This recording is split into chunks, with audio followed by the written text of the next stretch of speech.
And welcome back to the Michael Decon program, reporting to you live and direct via YouTube and heard all around the world.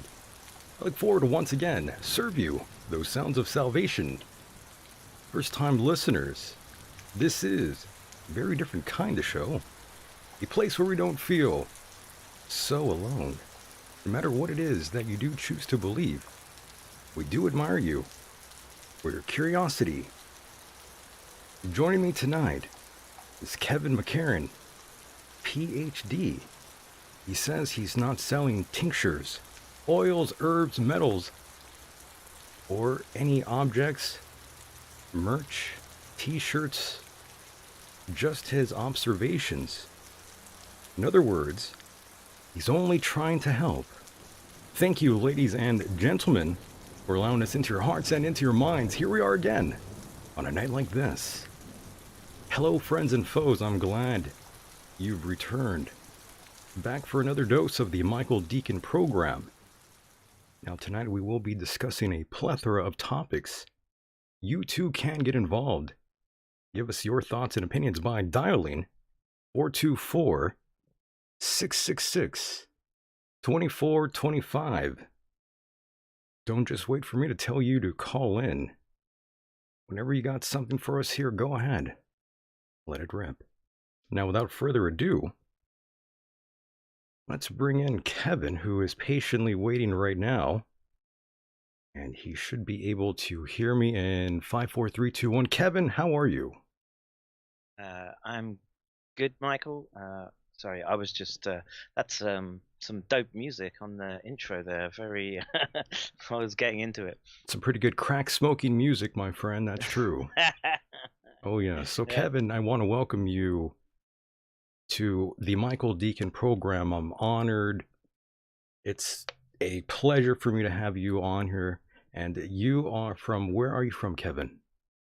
So I was born in the UK. I'm mixed breed. Uh, so I guess family line is Celtic. Mother's Italian, and apart from spending my first 20 years in the UK, I've been wandering the Northern Hemisphere from country to city to continent, and I think I've done all the continents now. And thankfully, I'm not incontinent yet, but um, it ages you. And but I'm in Japan right now. Oh, my God. Mm. In the land of the Uh, rising sun. Indeed, I and like your hat. I like your hat, by the way. For those that can't see that hat, can you describe that beautiful hat you are wearing on top of your head there? I guess you'd call it a Davy Crockett raccoon hat. And this is us just playing on. We have a lot of memes in the channel, in the Discord, and people that we treat as lolcows for entertainment. That I spend a lot of time dissecting. One of those being um, Paul Cottrell. That's the reason that Oh my. we we started speaking. I don't know if you want to get into that, or you want to wait Well, a little bit. let's backtrack just a moment here. Mm. How on earth did you come across this glorious program? Um, that's a good question. I guess people in my Discord will drop links if Paul Cottrell's doing something or anything, and so I listened to version that you'd put out, and in it was just like I say, I was unfamiliar with your channel, and people dropped it in my Discord. I listened to it, and um, it was so hilariously funny. It nearly nearly gave me a heart attack, brother. I love that. Thank you so much. I'm glad you enjoyed the program as much as I did. And many people out there, they don't realize that this is kind of a comedy show. Slightly. Uh, It's a bit satirical. yeah, I mean, look, man, in this day and age, if you got to take those honk pills, right? Otherwise, you're just gonna be you you're just gonna sink down into a dark hole. So yeah, as a doctor, I prescribe honk pills for PhD doctor. I'm not LARPing as a medical doctor like Paul Cottrell. But yes, eat those honk pills. Right. So it was one of your listeners out there who shared a link. You found the show and you were pretty entertained by what I was telling Paul. And yeah, Yeah. you really got a big kick out of that. Oh man, it was hilarious. You reminded me Uh, of the penguin from Batman, okay. that maniacal laughter of yours. I Yeah, love it, by people the seem way. to like it. I love your laugh, by the way, Kevin. I'm not trying to, down talk you here. I really do like the laugh. I think it's great. Yeah, I mean, I ham it up a bit for, what I'm doing is trying to be entertaining as well around what is essentially a very dark subject matter on all levels that we're addressing. So one is just the scientific corruption that's ongoing right now, the consequences of that, how it's impacting people in the people globally, right? Who isn't, Sure. um, you know, suffering to one degree or another. And Well, tell me what's going on in Japan, since most of us here don't know what the hell's going on out there. We don't hear about that here in the States. Right, and I think Japan has been an example of how things should work under sort of these circumstances where you've got um what is essentially an existential threat to your way of being right now. And Japan shut down very, very quickly. So it closed its borders when SARS emerged out of the swamp, as it were, and or out of no, let's just it came out of China. Were you in Japan when the outbreak happened, by the way, Kevin? Yes, Oh, okay, yes. go ahead. And so I'm very familiar with Japanese culture. I've lived here a long time. I have kids here. They go to school here. So I have a life here that enables me to compare and contrast. And so I've lived, I've lived in the US. I've lived in Europe, obviously. I've lived in the Middle East, and so I've seen different cultures and Quit how they bragging, react. Kevin. Quit bragging. Well, Traveling man over there, Kevin. so let's just let's establish what happened with respect to Japan, because it's a baseline metric that we can use, because Japan is obviously much closer to China, and Right. they have that's their next door neighbor, and they obviously know China pretty well, Right. right? Konnichiwa. Uh, and the response in China immediately, Japan, to the virus was to essentially tighten the borders, and everyone masked up. There was no injunction from the government to say you need to wear masks or anything, but it's common for people to wear masks in Japan anyway, and it just ramped up another notch, and everyone had them on. Okay, and as a consequence, it the disease didn't get a foothold. It was unable to get its way into the country that it caused problems, and Japan was on top of the spread very, very, very quickly. I don't know how that's going to happen with this new virulent strain from the UK. It's here in Japan already, and we are having record numbers, couple of thousand cases a day. Yikes. But yeah, but that's minuscule. If you can compare it to the US, yesterday had 300,000 cases Mm-hmm. per day. How lovely, right, Uh, Kevin? Sorry. I said, how lovely.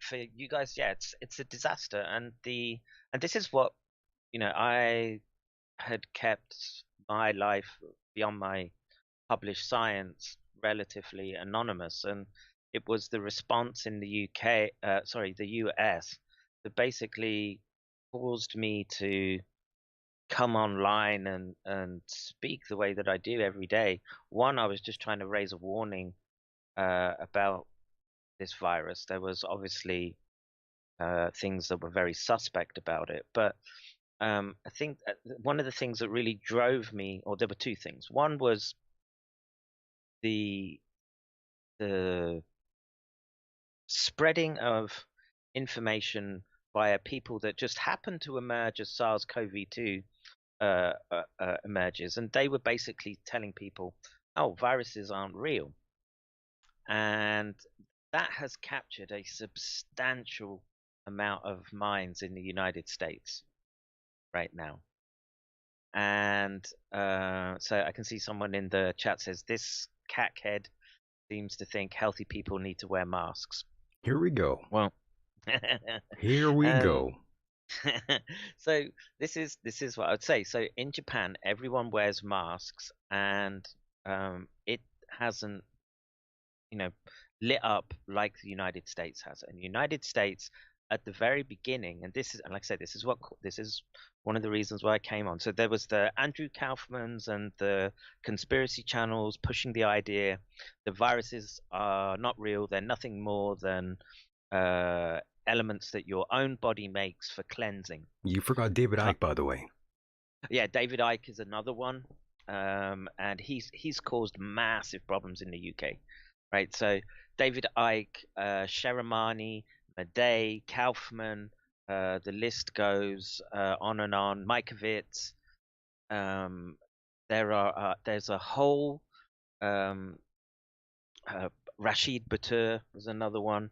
There were a whole bunch of people as this pandemic emerged, which uh, really fisted the the networks, no matter where it was, to either sell books or sell a particular line of thinking. And the the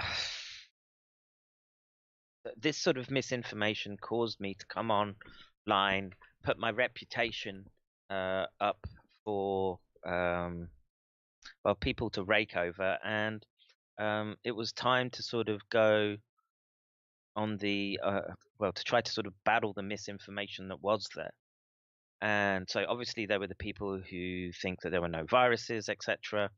And the then there was the response from the US authorities. So Jerome Adams standing in front of the American people, LARPing as some sort of military commander and saying, "It's all right, guys, you don't need masks," right? Which is an absurd position to take when at that time I knew, but I don't know how many other people did. We knew that the Chinese were buying en masse PPE from all around the world, and even chartering private planes to take it back to China because they were dealing with SARS-CoV-2. The evidence shows that, and the mutation rates show that SARS-CoV-2 emerged in late September, October, and that's where you could see the how would you say, an emergency response. So when it was announced in December, late December, January, I'm familiar with working in BSL 3, BSL. Well, I haven't worked in BSL 4, but I've had training for it. Okay, and the response at the time, I was like, hey, this isn't. They're not doing anything approximating what I understand to be standard operating procedure for these type of events. It was blatantly obvious in the information that we were receiving. And that sort of made me suspicious. I got online with, one of the first sort of message boards I was looking at was Agenda Free TV. And I was in there, and immediately you were encountering, uh, not bots per se, but people that were avidly trying to defend the Chinese position, right? And it's called tu quo argumentation, where it's, well, we might have done it, but look what you've done, right? That Right. type of Yeah. argumentation. I do have a clip of And that, by the way, we will be playing later on, of the Chinese scientist who claims to have proof. She went on that show, Loose Women. oh, Li Menyang, There you go. yes, of course. We'll do a You know, refresher in a moment. Go ahead. I'm sorry, Kevin. yeah, sure. And so since then, I've been sort of pulled into this crazy world that we're that we're in, and I'm sort of lucky that, well, not lucky. I have the experience of working to a very high level within the scientific domain. I have my own lab, etc., and I have a very strong publication record, Yeah. and I'm considered uh, a leading expert in the domain in which I do work. I have an international reputation. I'm the doctor that other doctors come to, So you're and well established, in other words. oh yeah, yeah, yeah. And basically, I'm semi-retired now, just because a couple of years ago, I had a head injury, and it was just a job to keep up with the demands of the job after the head injury. So I sort of went. You're still a scientist, right? You don't stop being a scientist when something like that happens. Not at But all. you I do it on my own stream, and I have enough of a established reputation that I'm it's enough that I could write something and it would still go through peer review, etc. So anyway, the Jerome Adams comes on and says, you don't need masks, which is an absurd position to take in this particular instance. Okay, and we also know that at that time, Jerome Adams or the CDC and all the authorities within the US, they were trying to get every bit of PPE that they could get. And that's why they came out and they said to the people of the United States, you don't need masks, because they didn't want people to rush out and get uh, and make it difficult for first responders to have um, the equipment that they need, right? And we, the thing is that no one knew what was going on because of how the information from the Chinese side was just being messed around with so much, or the Chinese were being so circumspect and ambiguous with what was going on that they were even distorting the mechanisms that were put in place to alert the world to potential pandemics that came from the original SARS outbreaks, right? And so everyone was caught off guard. That we lost crucial weeks in preparation and in making a position about masks in the United States the way they did. They politicized it in a way that I think has just caused the US to spiral out of control. That's allowed the those that would push the no virus line, etc., to that they're trying to muzzle you with a mask. And my response to that is that that's become very much a right left issue. And I absolutely guarantee you, if Obama had been president and not Donald Trump, and Obama had said you don't need masks, everyone who's anti-mask now would be masked up, and all those prepper types would be walking around in their NBC suits. But the politics of the situation has so warped the response that you're always seeing the inverse. Everything's flipped upside down, and it's a shame. I mean, I can keep going It's along this. really odd, though. Yes, having these people come out and say that the mask doesn't work at all is kind of unusual to me. I think they do work. I just don't think that every mask is created equal. That's all. That's true, and so one of the people. So my thing that I do now is basically chase people down and call them out for sketchy information. So one of them being the last American vagabond. He pushed the no virus line from right from the beginning, and he's pushed this idea that the virus has never been isolated and that we've never been able to establish something called Koch's postulates. And this is all it's stupidity, and it's scientifically illiterate position to take, and it's conspiracy thinking gone out of control. So Eric's just asking where I live. I live in Japan, Eric. Um, so yes, you're right that not all masks are created equal. Okay, but also something is better than nothing. Okay, True. and Very true. I would say this, and there was a big the Dublin Fitzpatrick is saying they don't work because you have to basically have a hazmat suit. So what you have to understand, Dublin, is that there's something called infective load. Okay, and even a cloth mask will catch some catch the bigger droplets. Okay, and it's all about limiting your exposure so you can build up an immunity to it. Okay, so you don't need to wear a mask if you're in your car, you're in your house, you're and you're with family, okay? If you go into the supermarket, you need to you should have something in your pocket, okay, that you can slap over your face that just is just going to help stop um the worst excesses, okay. Why do I need to wear a mask if you're wearing yours?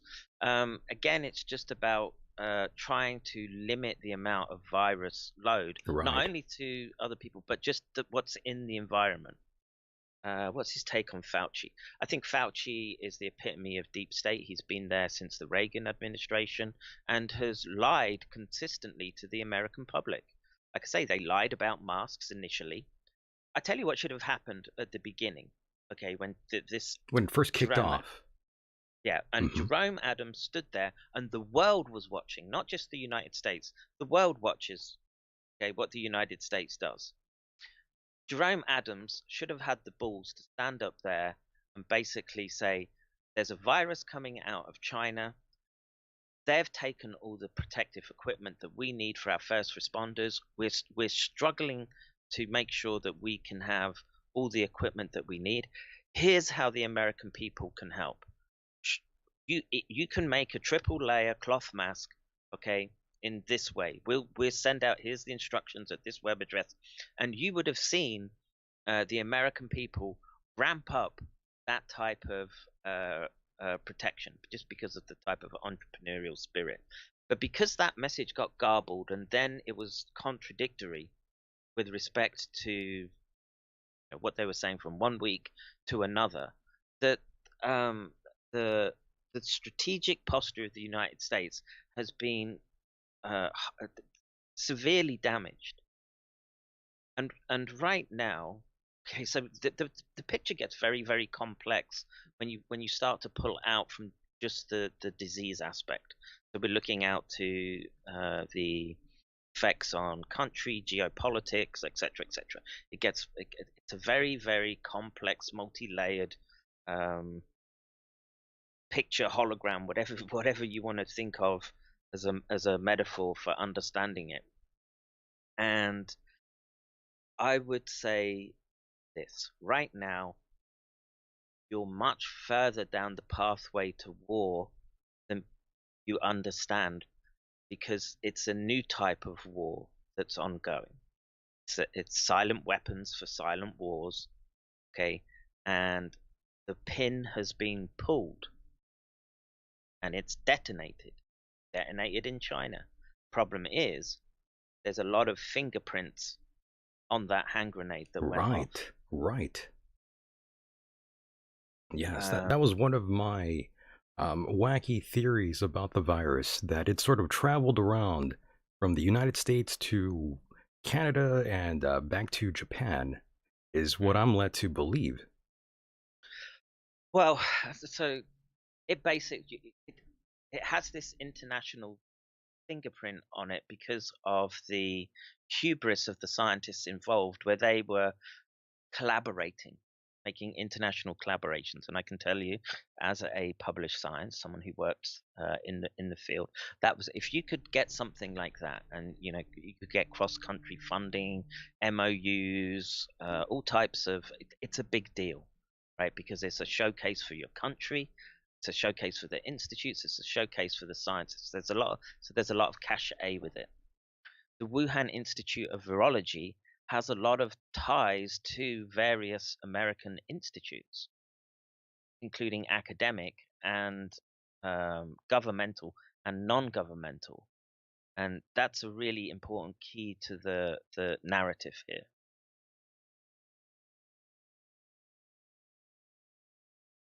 Right. And by the way, just for conversation's sake, do you remember your initial reaction when you were first hearing about a pandemic? Yeah, I knew weeks before it was announced, just because I was watching what was going on. Um, and I work around uh, viruses, and they're used in neuroscience as a tool. And say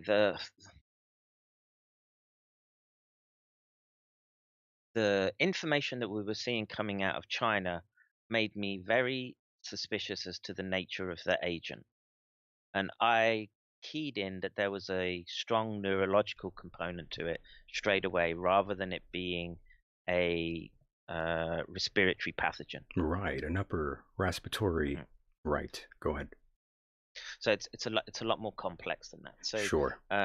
it's technically defined as a neurotropic agent.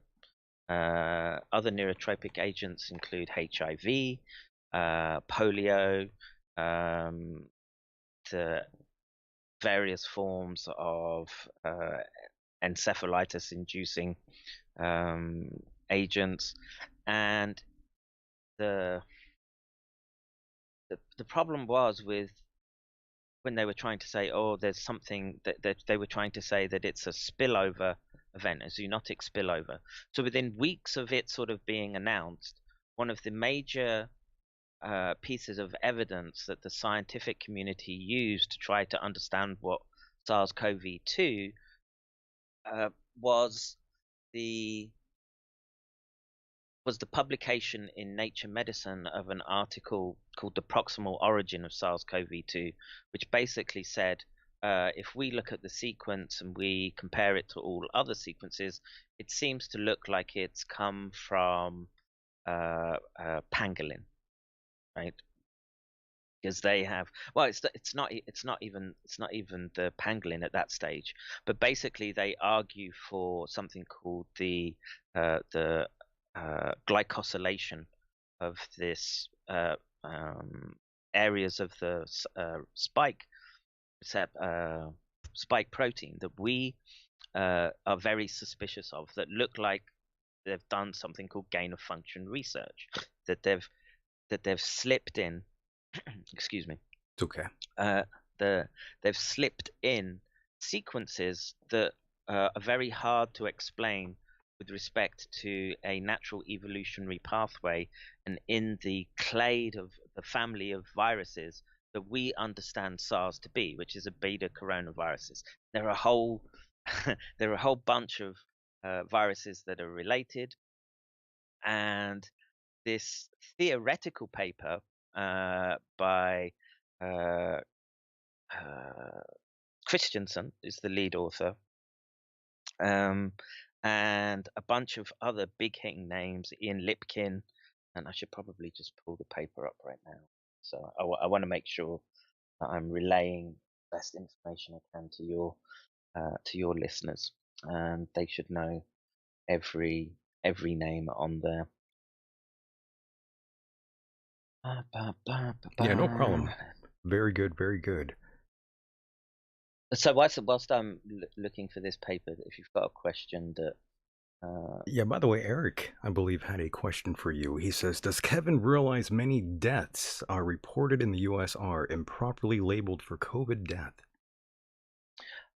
yeah, I'm familiar with all the how should you say, the where people seem to be finding anomalies with oh, someone had a motorcycle accident and it's been labeled as SARS-CoV-2. Right? I'm very familiar with that. So what what you have to look at is something called all-cause mortality. Okay, and all-cause mortality, which basically takes a rolling 5-year average, says we expect X amount of deaths within this particular range, this standard deviation from the mean, and we are well above the um, the all-cause mortality average, right? So so forget SARS, forget anything. It means that something is going around and killing people at a much higher rate. And once we accept that, we then have to look at what we understand to be the causes. Now, the US is not alone in having this phenomenon. There's excess mortality in all countries across Europe. And one of the best bellwethers that we have is Sweden. So Sweden is a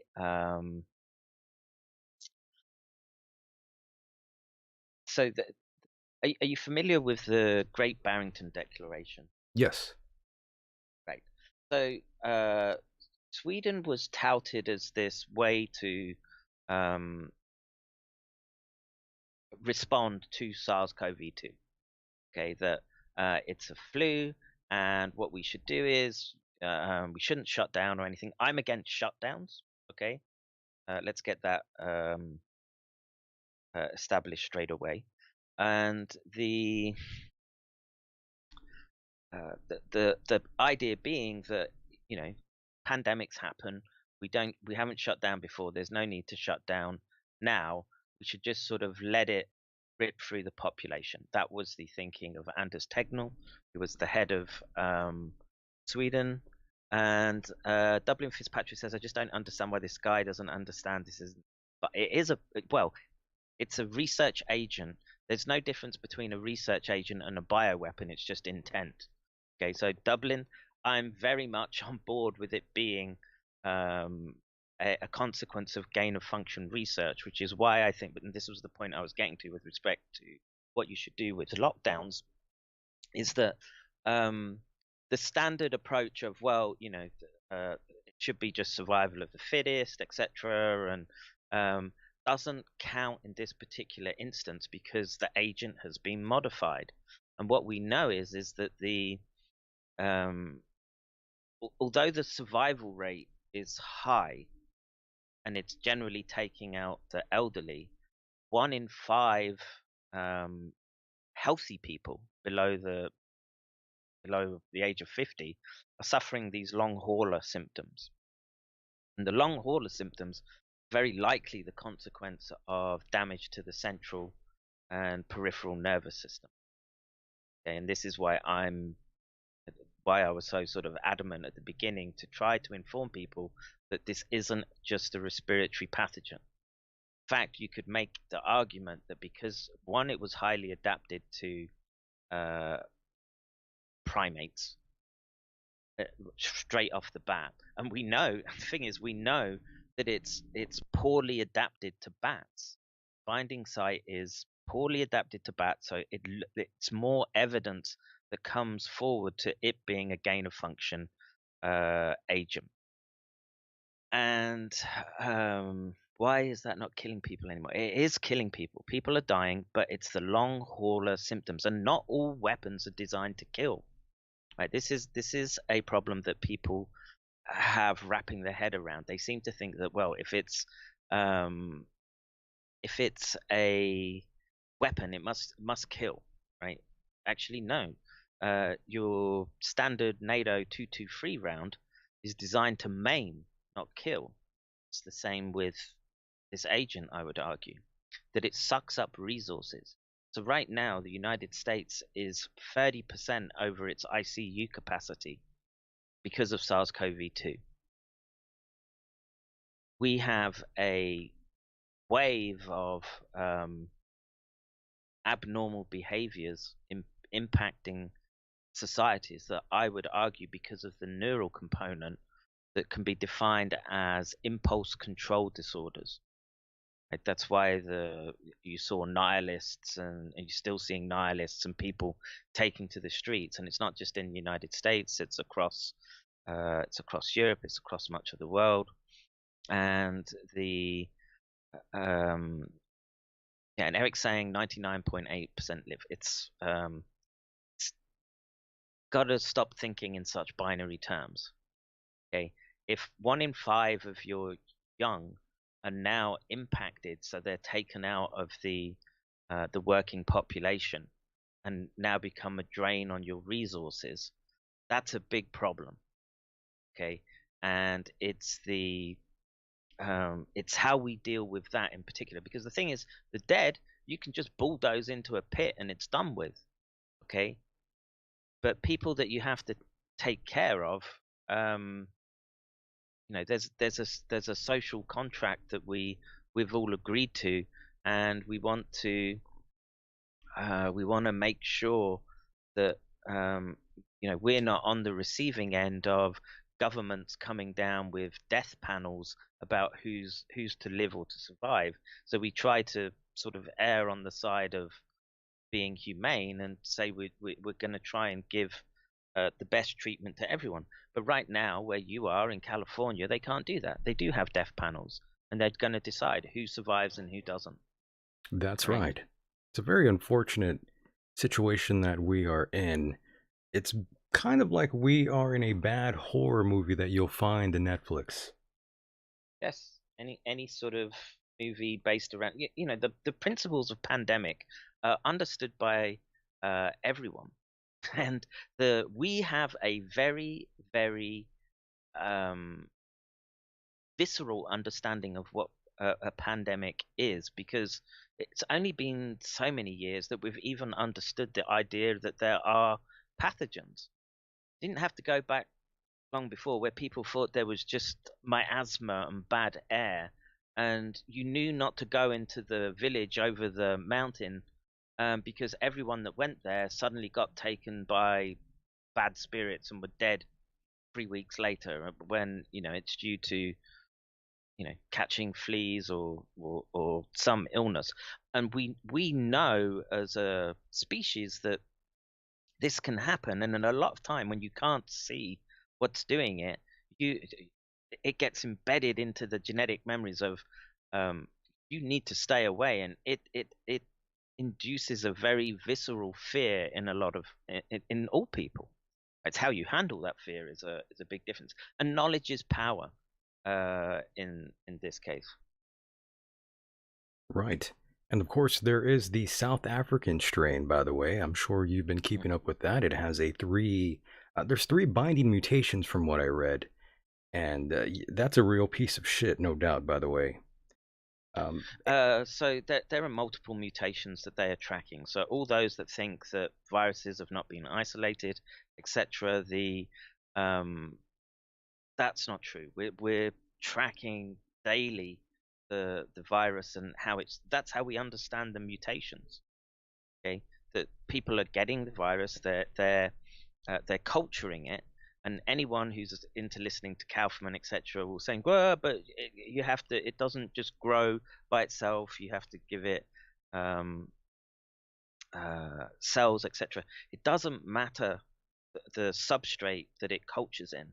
Okay, it's the fact that you can culture it and you can get the same agent isolated. So you could give it to monkey virus cells, you could give it to human kidney cells, you could give it to human epithelial cells. Every time that you do that, you will get the same agent produced, which is the SARS-CoV-2 coronavirus. And the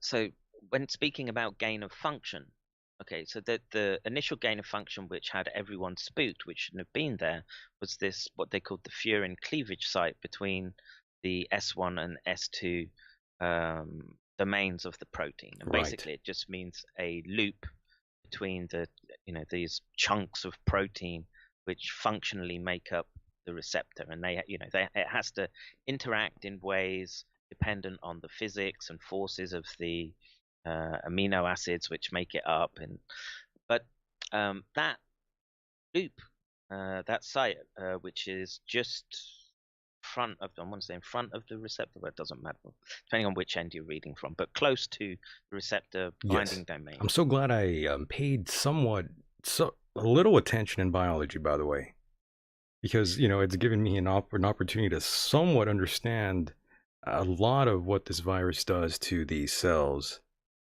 And I don't really have to tell you about that, but you know all about the ACE2 receptor and a single-stranded RNA and the spike protein. But yeah, you know all that shit. I don't need to explain to you.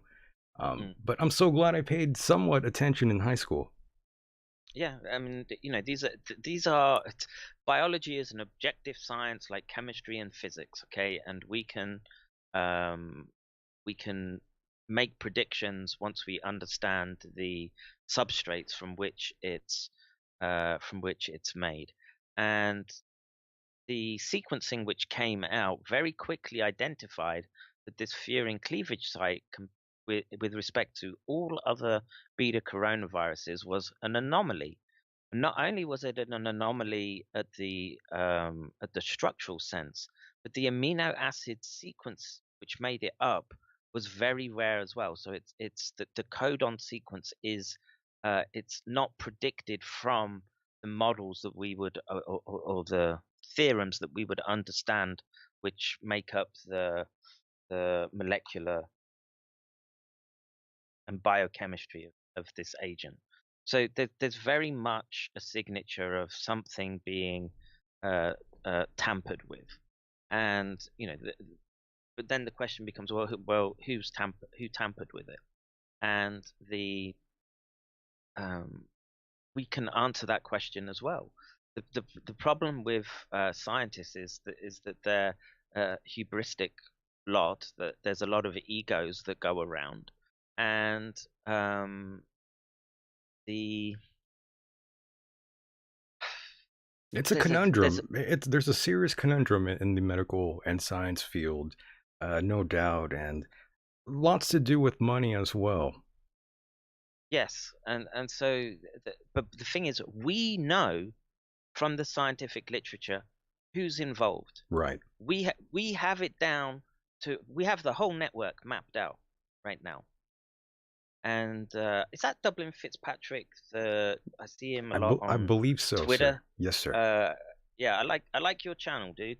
I do watch that, watch your feed. So Nice. um and I forgot where I was now. So oh yeah, so we know the networks that are involved. Okay, so let's get another thing onto the table very quickly. Go ahead. So there's a organization which we can point to called EcoHealth. The CEO, called Peter Daszak, is a prime, not prime suspect. He's literally been nailed on with respect to the vaccines, and he's the one that's tried to push the idea that what we're dealing with is the consequence of a zoonotic spillover event. And Yes. Hmm. what these people have done, this is where it starts to get really sketchy. Okay, so when you so EcoHealth describes itself as a non-profit organization for doing ecological research, conservation, etc., etc. EcoHealth receives hundreds of millions of dollars from the Department of Defense, How Health and nice. Human Service, Health and Human Services, sorry, and a tiny bit from Fauci's National Institute of Allergies and Infectious Diseases. But the bulk of its funding comes from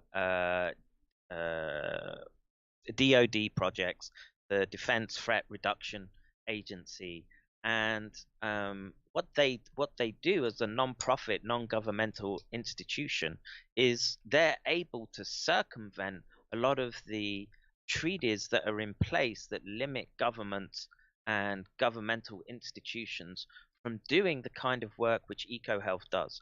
What does EcoHealth do? It goes out and it looks for these pathogens, okay, and then starts doing gain of function research on them.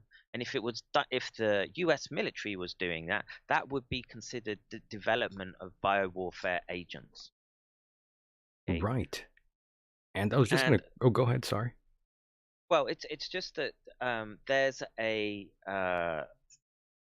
there's this direct link that we can see on our side, okay, but you also have to remember that EcoHealth, as this non-profit, etc., is working in foreign countries and working with other governments, and we don't know how much they're being influenced by the Chinese government. And um, there's a lot of evidence to point towards um, individuals and organizations engaging in nefarious activity and unethical scientific activity. Right. And this is a real problem, because once you start digging, oh, I see the pale horse. How are you, sir?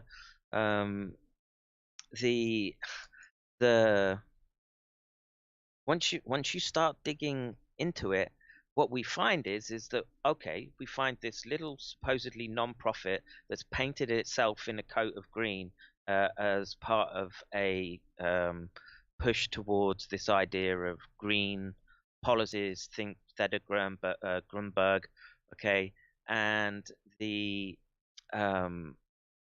you've got the Department of Defense. You start going through who's linked to EcoHealth, and you find direct links to The money trail. World Economic Forum, Klaus Schwab's Great Reset. They're on organizations that are holding think group meetings. That was, like I say, you can go and look in my channel and in my Discord. We've got documents, and these are all public documents that they're putting out where they're speaking. And this was in November. Tony Blair is there. They're all arguing for, or they're pushing for these changes to the way that we're doing stuff. So the blockchain systems, ways to monitor what's going on. And there's a very specific approach that this EcoHealth World Economic Forum is pushing, is this idea that as a human being, your interaction with nature has the possibility to cause events like SARS-CoV-2, right? Yes. And push the blame onto other people and say, well, we've got to constrain you people in case this happens again. We can't have this happen again. And so they're basically pushing towards these UN smart cities, these sort of corridors, and basically saying that the natural environment or the natural world is off limits to you. When actually what in fact has happened is EcoHealth and DASAC has gone, they've pulled the viruses into civilization, messed with them, and then whether what the intention was, we'll never know. But the fact that everything seems to be linking up so quickly, and you can get groups like the World Economic Forum saying, well, now's the time for the Great Reset, and we can get books by Klaus Schwab and the globalists pushing very, very quickly specific agendas. Suddenly everything becomes suspect. Right. Now, right? Yeah. And it doesn't stop there. It gets even worse. So Peter Daszak, as the head of this little supposed non-profit, okay, he's now, so there are two groups, supranational groups, which are supposed to be investigating the origins of SARS-CoV-2. Yeah. EcoHealth's Peter Daszak is on both of those groups, and so are a whole bunch of other people who are directly linked to this organization and to these larger networks. And the conflict of interest between these organizations, etc., it just keeps mounting and mounting. And basically, you're asking the criminals to investigate themselves. At this point. I see. Wow. Holy shit. Oh yeah. And like I say, I'm not coming at this and trying to embellish stuff. I've been very conservative in the way that I've been speaking to the public since this came out. My main point was, please understand, this is not just a respiratory pneumonia. This is an agent that's highly adapted for getting into the central nervous system. It can cause all sorts of problems once there, and you might not even know that you're that ill. This is another thing that it does. That's what's so weird. Sorry, I didn't catch what you said. I was just saying it's so weird that you don't, sometimes you won't even know if you actually even have the virus. Right. And so, but the thing is, this virus has evolved to use a receptor called neuropilin. Okay, and activation of neuropilin basically induces an analgesic effect, right? So you can be infected, and it suppress the pain that you would normally be in were you ill, right? And so there's this, it's not anecdote, but we know that people who can be quite ill with their blood oxygen dropping when normally they would be panicking, okay, they're not feeling the pain that would come from the lack of oxygen. So you have to think that this is not a binary switch on or off. it's a gradual spectrum of responses. So you could have people who are infected, especially the young, who, because they don't feel the consequences of the agent replicating in itself, Yeah. replicating, can become spreaders. Okay, Good Lord. this is how you this is how you get the super spreading event. And the other thing to keep in mind is that as a neurotropic agent, and its ability, it has the ability to transfect the nervous system.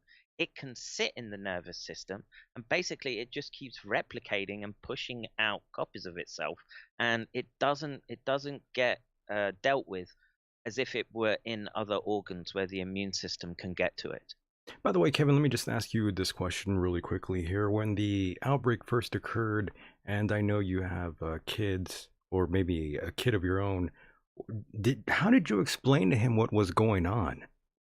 Um, just didn't. They just the kids wear masks here all day in Japan, and it's just it's more culturally accepted. There's been no laws or injunctions passed in Japan to um say you have to respond in any particular way.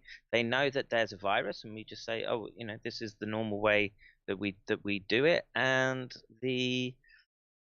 there's not any sort of worry from the children. That's good.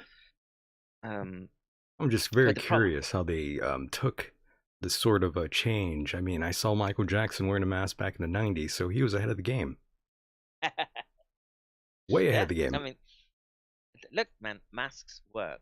Okay, it's the only issue is some masks are better than others, Correct. I'm with you on and that one. it just comes down to, like I say, it's better to have a gun and not need it than to Right. need a gun and not have it, Get a gun, right? Kevin. Buy I a wish I gun. could. Buy a gun, Kevin, right now. You got to fight Right? for the, Get the a get Japanese. get a gun. Start fighting for your freedoms. The time to get up and start burning shit is now. Oh my God. Right? By the way, before we get into that sort of thing here, I wanted to quickly ask you this. Uh, Donald Trump, he was, very adamant about these rallies that he was doing. And it seemed very early on that he was sort of pushing the herd immunity. I was wondering if perhaps all these rallies he was doing was an attempt to sort of do that. Potentially. Look, we know we had a pretty good handle on the statistics of what was going on very early on. Okay, the question was, well, how do we address this, or how do we cope with it? And like I say, there's the Great Barrington Way, or what they call the Jon Snow Declaration, which is just shut everything down. My own view was it should immediately have been said, this is an agent that's come out of China. Be honest that as collaborative science, we've helped fund it, etc. But we don't know the consequences of its release, and as such, what we're doing is we're going into a wartime economy. And in a wartime economy, the service industries which we're reliant on, and people are reliant on to pay their bills. Okay, you have to say to those people, you're going to be okay. You're not going to be evicted. Your bills are taken care of, etc. And that should have just been done by executive order in the first weeks, right? And that should have been in place for 18 months, because that's Right. the usual time that we know that these pandemics run. And it should have been set, and no one should have had a bill dropping on their floor. No one should have had landlords trying to kick them out, Yeah. and the those people should have been able to, they can get fucking EBT cards out Very pretty true. damn quick, right? You So notice you're that though, not. Kevin, though no one has actually taken full responsibility for what occurred. Doesn't that isn't Yeah. that doesn't have that excuse me. Doesn't that have you perturbed as much as I do? Or Oh, as much as me? Right. it's a very, very disturbing aspect of the story. Jesus So Christ, I know. I so can't I'll even I'll talk to you I'll right now. tell you something, I'm just right? confused by the response. I mean, no one's taking responsibility for anything. No one ever does. I don't know why. No one can ever just say, "Look, I fucked up. It was my fault." No one ever Mm. does that anymore. No one takes responsibility for anything anymore. I don't understand why. Well, they all want their pensions and their shiny gadgets and their whatever it is that they've that hooks them into that materialistic system and keeps them coming back for more and signing their soul away with the devil. But let me give you an example of how disturbing this is. So the head of EcoHealth at this breakout. So I was talking about the proximal origin SARS-CoV-2. This paper, it's a landmark paper published in Nature Medicine, and basically this paper said that it has to be zoonotic because of the glycoproteins that we will find. It was a hypothesis paper that we will find around the furin cleavage site. Okay, so and they didn't even know that they were there. It was a guess it would have furin cleavage site. Then they dismiss any idea of it being something even close to a lab leak. Okay, now at the same time, Peter Daszak is going around all the sort of major names and institutes across the world and got them to sign a letter that was published in the Lancet. The Lancet is one of the premier medical journals in the world, and it said that it's a zoonotic spillover event. This happened in March, I think. The dates are not so critical right now, but they published this open letter and basically saying it has to be a spillover event. Anyone who's talking differently is essentially engaging in conspiracy theory. Okay, and they published that. And then what happened was in November, a group called US Right to Know, they got a freedom of information request and basically got all the emails from the institutes that were involved that involved Peter Daszak, and you can basically see them conspiring to maintain the scientific narrative that it had to come from nature. We can't have the people talking about the possibility of it coming from a lab. And they've set out deliberately to do this. And this just helped confuse the picture even more. When you know, I say you've probably got questions and I'm ranting, so No, I'm just fascinated by all of this. I just can't believe this is going on. Again, this is like a bad Netflix movie. yeah. And it's happening in real time. You've got like a slow motion 9/11 every day. Only this time we can watch them hiding evidence in real time. We've caught them going and changing the public databases as they've tried to correct the anomalies in their science, as people who are experts in the field have caught them out. Okay, and like I say, and it's a good thing that um the it's a good thing that we're in a position to be able to do that there's enough dissemination of knowledge within the public domain that we can track what these people are doing, and we knew who was at fault very, very early on. Okay, so we unlike 9/11, we know who to hold responsible. Right. Lots of similarities between 9/11 and COVID 19. Both times our government knew immediately what would happen, and they sort of just let it happen. Yes. Amazing. Mm, yes. Just like that. uh, and look, um the Trump administration did stop funding to EcoHealth, right? The grants that they have, small grants that were coming from Fauci's department, but the money from Fauci is tiny. Okay, at the National Institute of Allergies and Infectious Diseases, the Department of Defense and Health and Human Services have given tens to hundreds of millions of dollars that we know of to this little non-profit, right? That's going round across all these borders, and wherever EcoHealth seems to go, we get these emergent outbreaks. Nipah virus is another one that they work on. Zika virus. Okay, and all of it's tied in. So at the back of all this, you can find the Bill and Melinda Gates Foundation. You can find a lot of subversion from the Chinese side. So here's another really toe-curling example of how corrupt everything Oh is. my. Um, so just prior to the election, the New England Journal of Medicine published an editorial saying you have to vote Trump out of office. Mm. It's the ethical thing to do, right? But what do you find? Oh, the Chinese have bought up the publishing house that is the New England Journal of Medicine. Yeah, And that's if there was, it's pretty go suspect ahead. there. It's very suspect, very suspect. And every one of our major uh, publishing houses, Nature, Science, New England Journal of Medicine, Lancet, have all been corrupted by this, just by this one event. And that doesn't say anything about the previous um, gaming of the system that's gone on. And right now, public are being corralled in a way that's highly disturbing and is,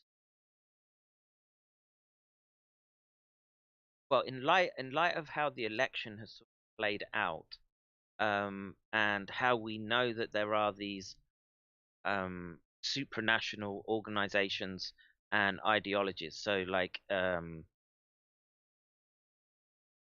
what do they call it? Uh, UN 2021, Agenda Yes. 2021, Agenda 2030. These Yeah, types what do you of make of that? Yeah. they all link up. They all link up, and this is, again, it's hugely problematic, because the thing is there are some scientists like myself that are trying to address uh, uh, the the situation, but it's all essentially citizen journalism, I and see. and at the same time we're having to deal with this mass disinformation campaign that's coming from organizations, both domestic and non-domestic, that are geared towards causing um well, the idea is to cause confusion. There's lots of shitheads out there, in other words, Kevin, Yes. in all fields, and they're paid to do Yes. this. Yeah, very Right. much. Yeah. And I'm not paid to do this. I'm doing it off my own back. This is time that I'm not spending with my kids, and I'm doing this 2 to 3 times a day, 3 to 4 hours probably each stream, just trying to highlight each story and each nefarious actor that sort of comes across my radar, whether it be the World Health Organization, the Chinese CDC, the US CDC, the Department of Defense, the Health and Human Services, the non-governmental, the non-profits like Right. EcoHealth, to idiot cranks like Cottrell. You're going all It's out. Yes. so, And while you're saying that, you are drinking a water bottle there. It was almost like yes, a, yes, there you go. Nice it's barley tea. product placing there. Yes, Yeah, you I don't, could. like, my channel's demonetized. I'm look, and the only reason I'm able to do this was because I was um put into essentially medical retirement from, it's forced medical retirement. I don't have any pension or anything. I'm self-supporting, and my wife had to go Did out you and have get. a brain aneurysm like Dr. Dre? No, it was a crack to the head off scaffolding pole. Oh, shit. Um, it was the only way I can describe it is like taking a center punch to a window, like a Oh, windscreen, oh my.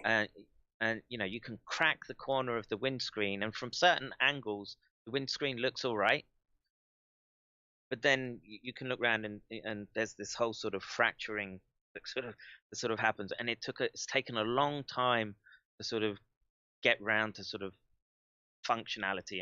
And here's the other thing. I had a run-in with SARS very early on. Really? Okay. Yeah. So, um, one of the central components or pillars of this, the pandemic accelerating very, very quickly.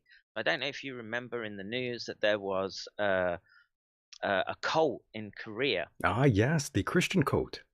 Yes, I Shincheonji love them. cult. I love Right. that. Shinjanji So Church.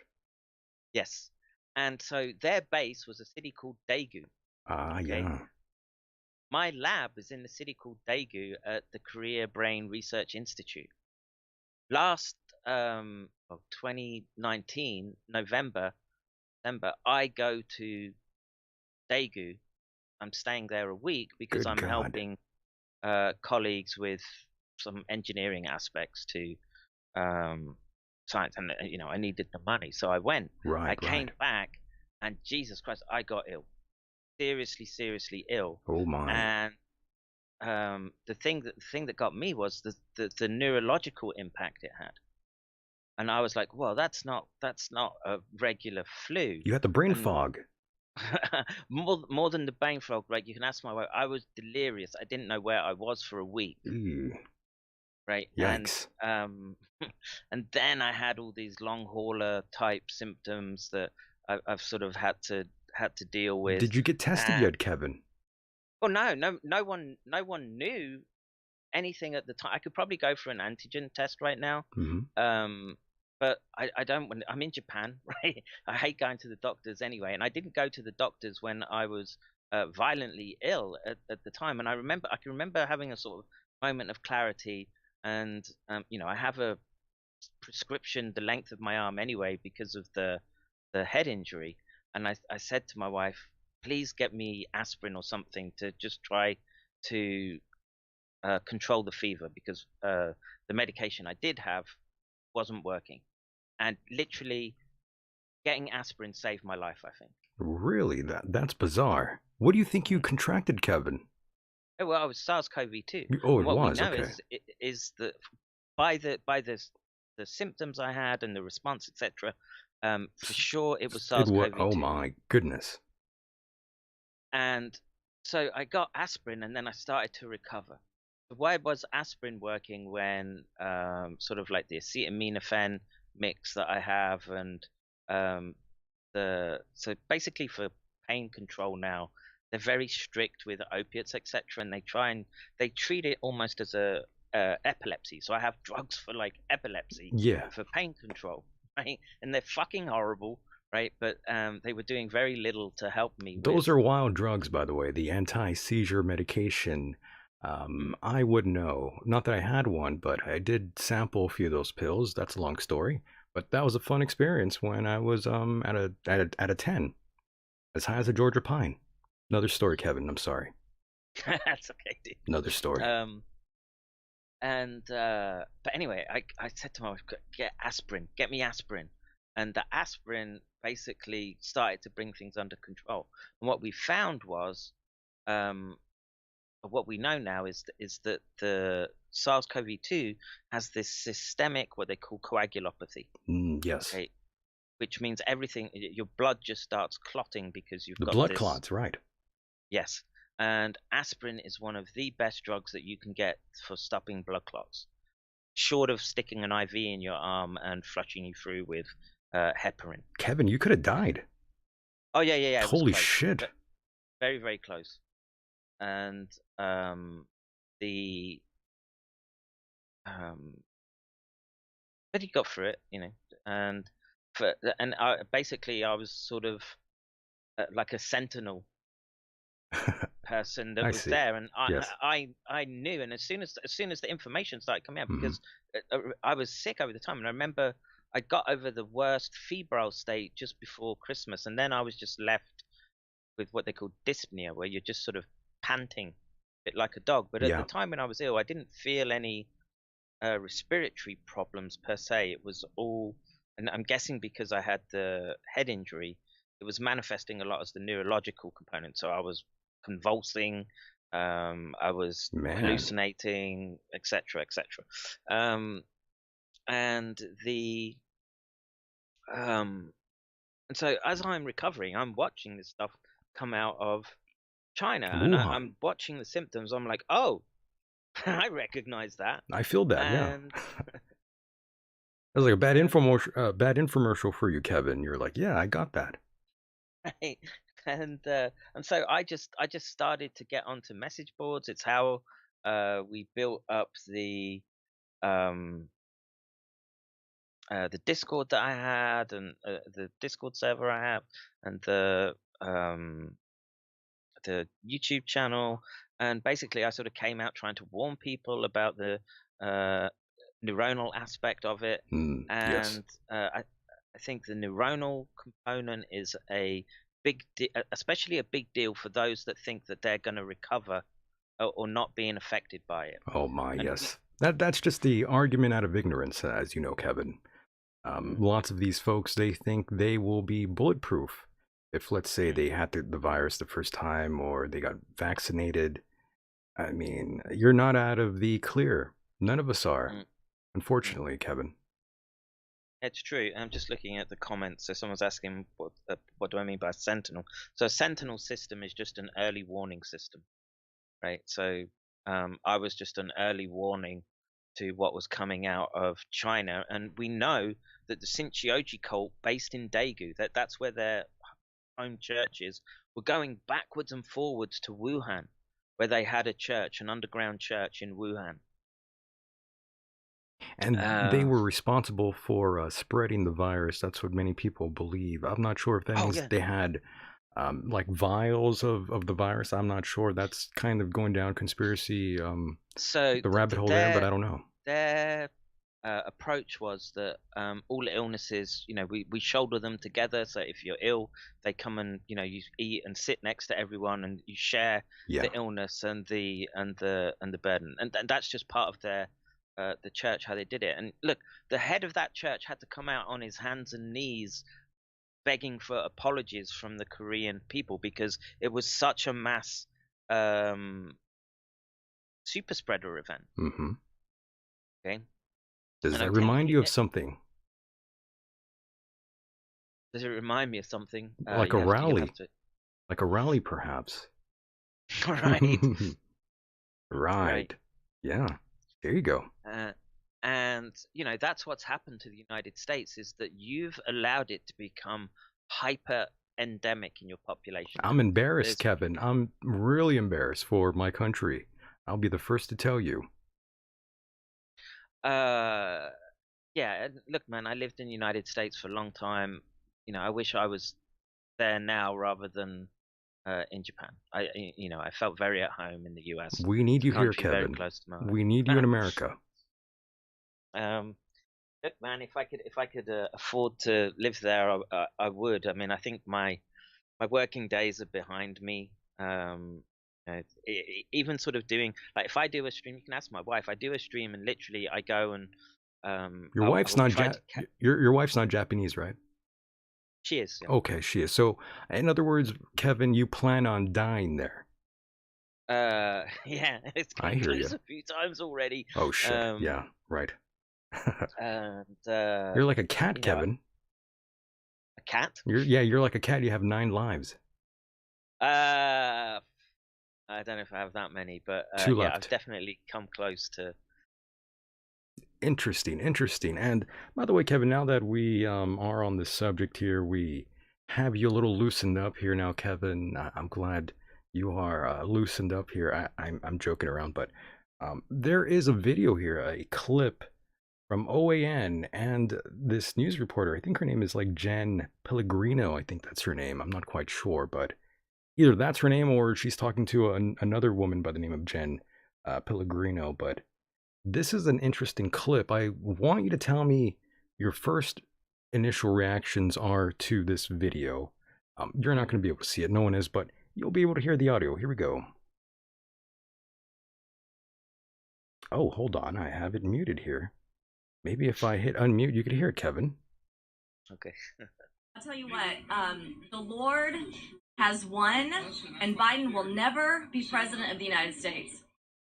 We have been called here by warriors from the God Most High, and we, just like the ancient Israelites, were here yesterday with the hashtag Jericho March, to pray and bring down the power of heaven, because it is our praise and our prayer to God that releases his power, that will break every stronghold, every demonic power that has taken over our country, and especially DC.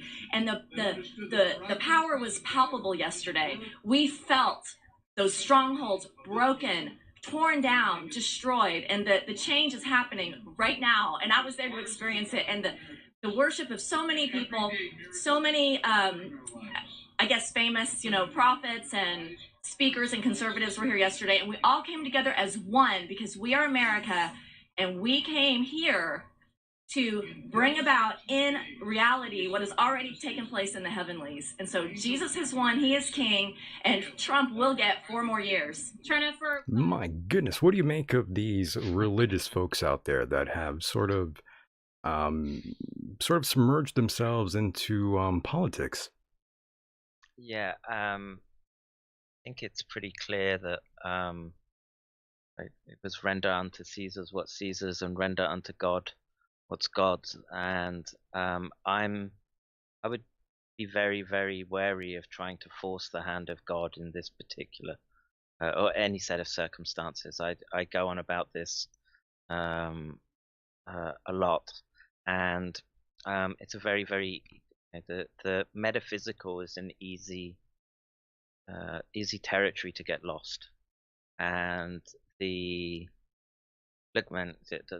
Q-tards and the people that stormed the Capitol, etc. If you were bitching about Black Lives Matter taking over and being able to do what they were doing in the United States, you've got a very hard job in my mind to justify what happened in the Capitol this week. Okay, and I think people have been wound up by years of psyops being pulled against them, like Q, like well, even things like Epstein, that type, these types of events that have been happening. And you know what? Here's just a little caveat for you, right? Don't hear much about Epstein now, but now we're dealing with a biological agent, Right. and we know that Epstein was, excuse the parlance, but balls deep into Eugenics. trying to buy, eugenics, trying to buy up scientists, etc. He's standing there with Bill Gates. Bill Gates is writing the Lolita Express, etc., Right. etc. You don't have to be a conspiracy theorist to start saying, "Oh, hang on a minute." There's a lot of associations here that, it just in the current context looks suspicious.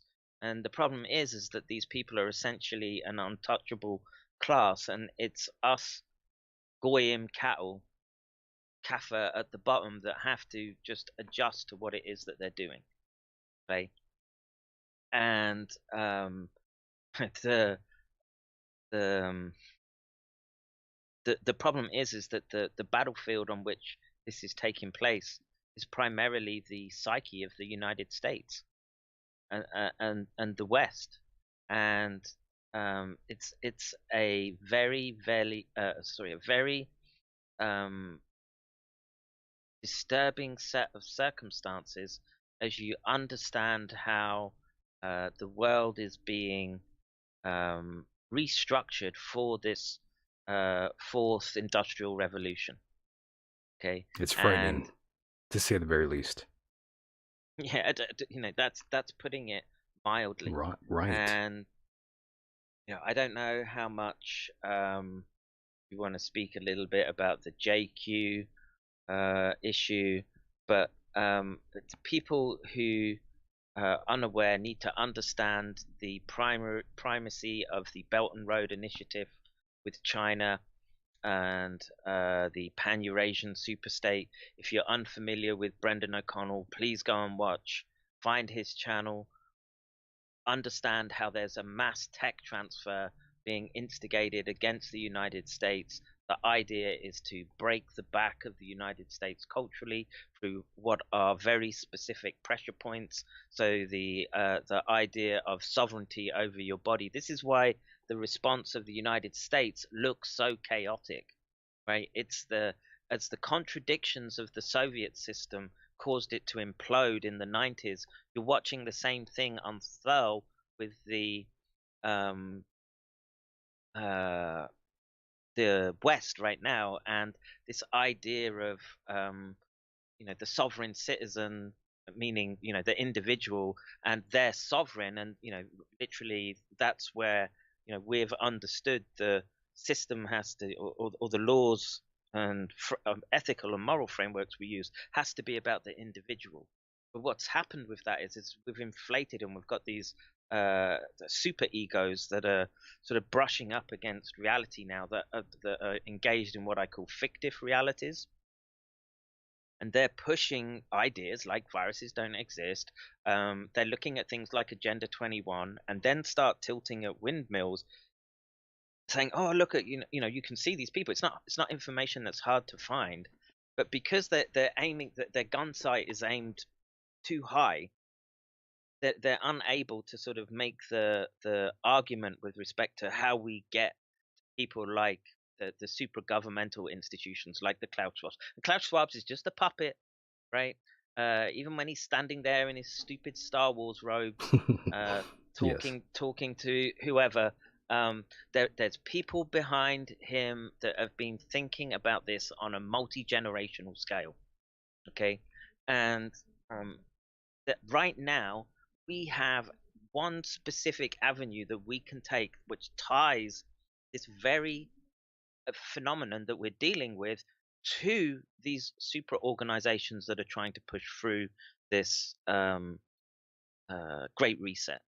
Okay, now look, there's pictures of Trump cavorting with Epstein.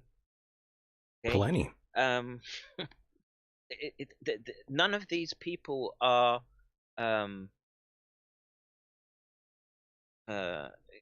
pure pure breeds, if for want of a better vernacular. Okay, they're all tainted at that level, and in this case, the idea, that, like I say, is to break the United States. So you get people. I don't know who that woman was that you were playing, but that's what I would call a severe case of ideological possession. She's not thinking correctly. Well, there's a little clip there for you. Back in 1992, Jeffrey Epstein and Donald Trump and Ghislaine Maxwell back in the background there. Yeah. How lovely. Yep. All kicking about, all having fun. Who knows what type of deviancy they're getting up to in the background. We know it's tied into the royals of the UK as well, and it might just be that they're going for it, right? They know that there's too many people that know that the system is broken. We know that the money system is broken. Everything, the illusion which was holding it up has all been pierced right now. And look how old that video is, 1992. 1992. Pretty and wild. The thing is, and it goes back much, much further. And so here's another thing that people need to understand. When Trump came into office and he did the Make Israel Great Again instead of Make America Great Again, by moving and recognizing the capital of Israel as Jerusalem as the capital of Israel, that just kicked it into the brain of people like that Cutard woman that was on a whole bunch of self-fulfilling prophecies. Oy vey. Oy vey, gewalt, indeed. And the you can't underestimate the eschatological drive of these people, and the like all these secret groups. They're all, oh god. Yes, there you go. He's having a great time. Look at that. Yeah. Biting his lip there. Do you think he was coked up a little bit there? Oh yeah. I would have been. I'm not going to lie to you. I would have been very coked up if I was there. a few ecstasy pills, and Oh off yes. they go, right? So, Good times. And by the good way, times indeed. before I throw you off completely here, I apologize. There was a video from a comedian, Michael Rappaport, who was very angry about what he saw, and he took to Twitter, and this is what he had to say. Mm-hmm. Hold on. Once again, let me unmute it. Yo, let me tell you something. Rodney King, George Floyd, all the other people who have been abused, killed, harassed by the cops, black people, for nothing, for jack shit. These motherfuckers are, look at this shit. If this was black people, these would be dead bodies. This is a shame, a shanda. Okay? That's Hebrew, that's Yiddish. This is a fucking shame. Oy vey. If this was black people vey. get fucking arrested, harassed, and I don't like to throw around the race shit. Look at this shit. This isn't a Denny's. This isn't a Burger King. This is the fucking Capitol. The Capitol building of the United States. Nobody has a knee on their neck. Nobody's getting batoned. Nobody's in the back of a fucking police car with no water. The fuck is going on here? And there he goes, Michael Rappaport. Yes. Well, women got shot in the face by a black dude. Okay, That's it true. was a black security officer that shot the woman. But this is the meta narrative that you have to understand. She did get a warning, though. They all got a warning telling them to back away from the window. And that officer, he feared for his life, and he had no choice but to fire that gun, Kevin. I don't know. He could have popped one in the ceiling first. I would have shot her too. I'm not gonna lie. Really? Most likely, if you're gonna enter my building and my property, I'm gonna shoot you in the face. No doubt.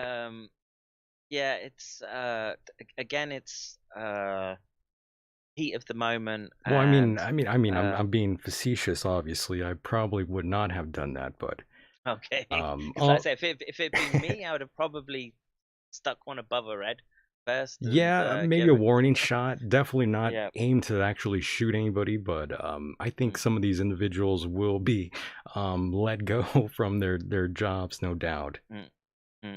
And so that Rappaport, who's trying to make up and talk about double standards, etc.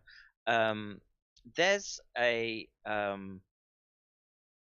well, you have to zoom out a little bit, and you have to understand that when you understand the meta narrative about Great Reset, etc., and the way that they have to break the United States, right? And they have to break the individualism of the United States, right? And so how do they do that? Well, they're engaging, it's warfare against you, but it's silent warfare. And what they do is, the idea is just to keep everyone confused. This is being driven by AI, and there are groups that they're monitoring. And like I say, I did a great New Year stream with Kev Baker. I don't know if you know the Kev Baker show. And I don't listen to any podcast. I'm too good for any of that shit. I'm joking, by the way, Kevin. I have heard of him. I do like his show. It's a good show. Yeah, Kev's a real gem. And but he was talking. So he had an interview, and I'm trying to find time to speak with Neil Saunders. No, yeah, I know Neil. He's a good guy. Oh, okay. And Neil is doing the legwork and showing that the information that's being collected and weaponized by these Cambridge Analytica, Dynacore, who are all owned by sort of ex-military, and again, they're these quasi-governmental institutions, and they have about 5,000 points of data for each individual person in the United States, right? And probably further as well, depending on where you want to plot on their radar. But the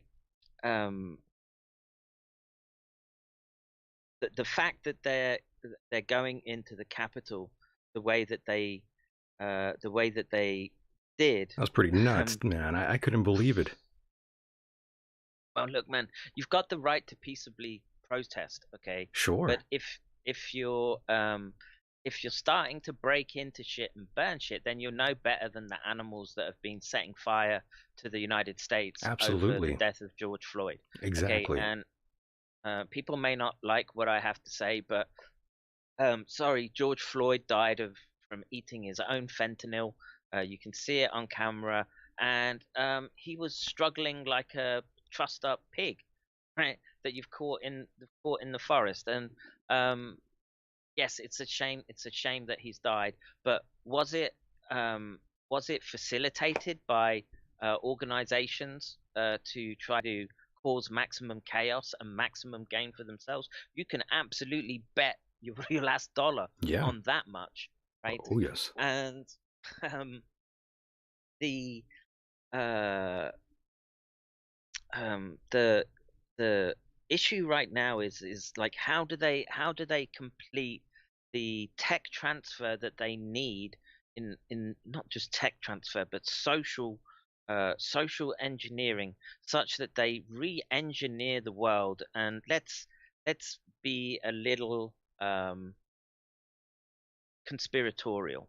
Okay, so the eschatology around the Abrahamic faiths, they all have one thing in common, which is the coming of their Messiah. And the pulling of Jerusalem to being the capital of Israel, etc. Now we're going for this. This is this trope that exists of this one world government, etc., etc. And the and there are very there are groups that we can see and understand, and they don't mind showing who they are now.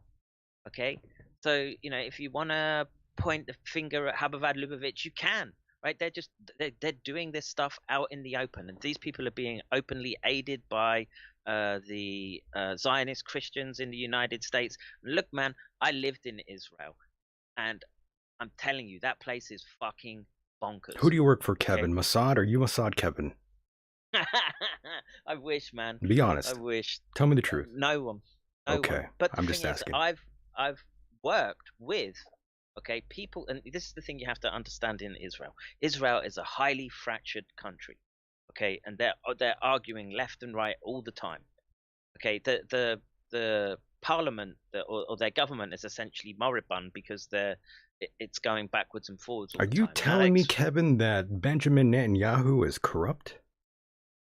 They all are, but it wouldn't surprise me that you're probably gonna see something like the same thing established in the US as what they're doing in Israel, where the levers of government just don't work anymore. And this is why they want to induce this sort of chaos on the ground, particularly in the US, because what that does is that allows the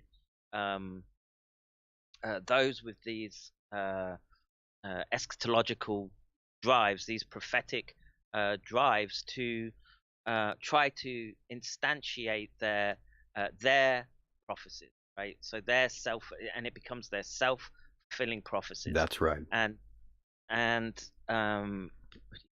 how much of this is foreshadowed by you get into whole deep conversations about consciousness and metaphysics, etc.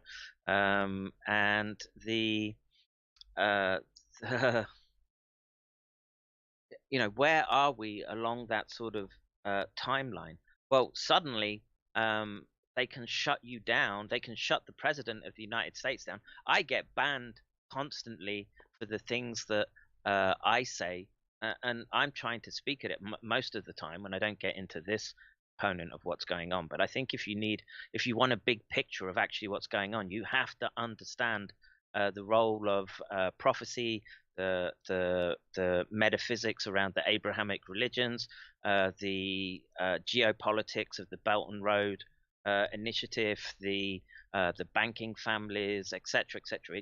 It covers goes deep. Literally, yeah, as deep as it goes into essentially the depths of time to the heights of the mathematical constructs that we can kind of think of with our puny brains of what reality actually is. And it looks like they're trying it. If it's not the event that they're going for, this is a damn good practice run, okay? And they're getting a lot of data right now in how people are going to respond. And with that said, here is a clip, another clip for you, and this time they are IDing everybody, by the way, Kevin. And yes. I regret my part. That's all I'm comfortable saying. Were you inside the Capitol? I was. So, yeah, that's all I'm going to say. Why did you go inside? That's a news reporter, by the way. Damn right. Damn right. Yee. Now only if they could find Biden and shoot him between the eyes. That'd be great. Vandalize anything. Only if they can find Biden and shoot him between the eyes. Interesting. Hang Pence was another one they were shouting. But we did. We did, as I say that. We did break down the Nancy Pelosi's office door.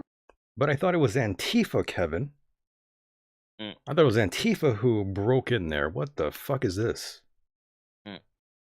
Well, these are the ideologically possessed, right? And this is where you get a breakdown in rational thinking, and this has been my advice from the beginning.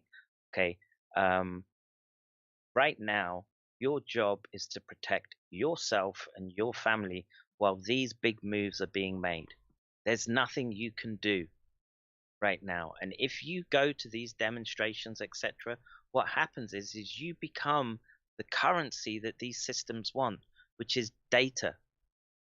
They want your data, and it doesn't matter how they get it, whether you get taken out and put into a hospital and they get your data that way, get arrested on a march, it doesn't matter.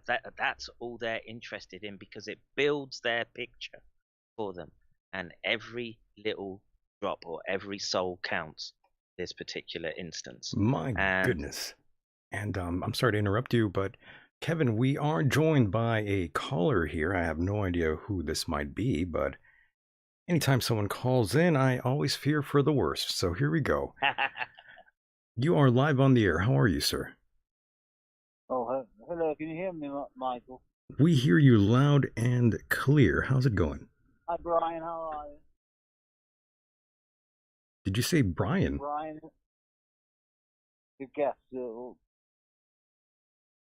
Kevin, you mean?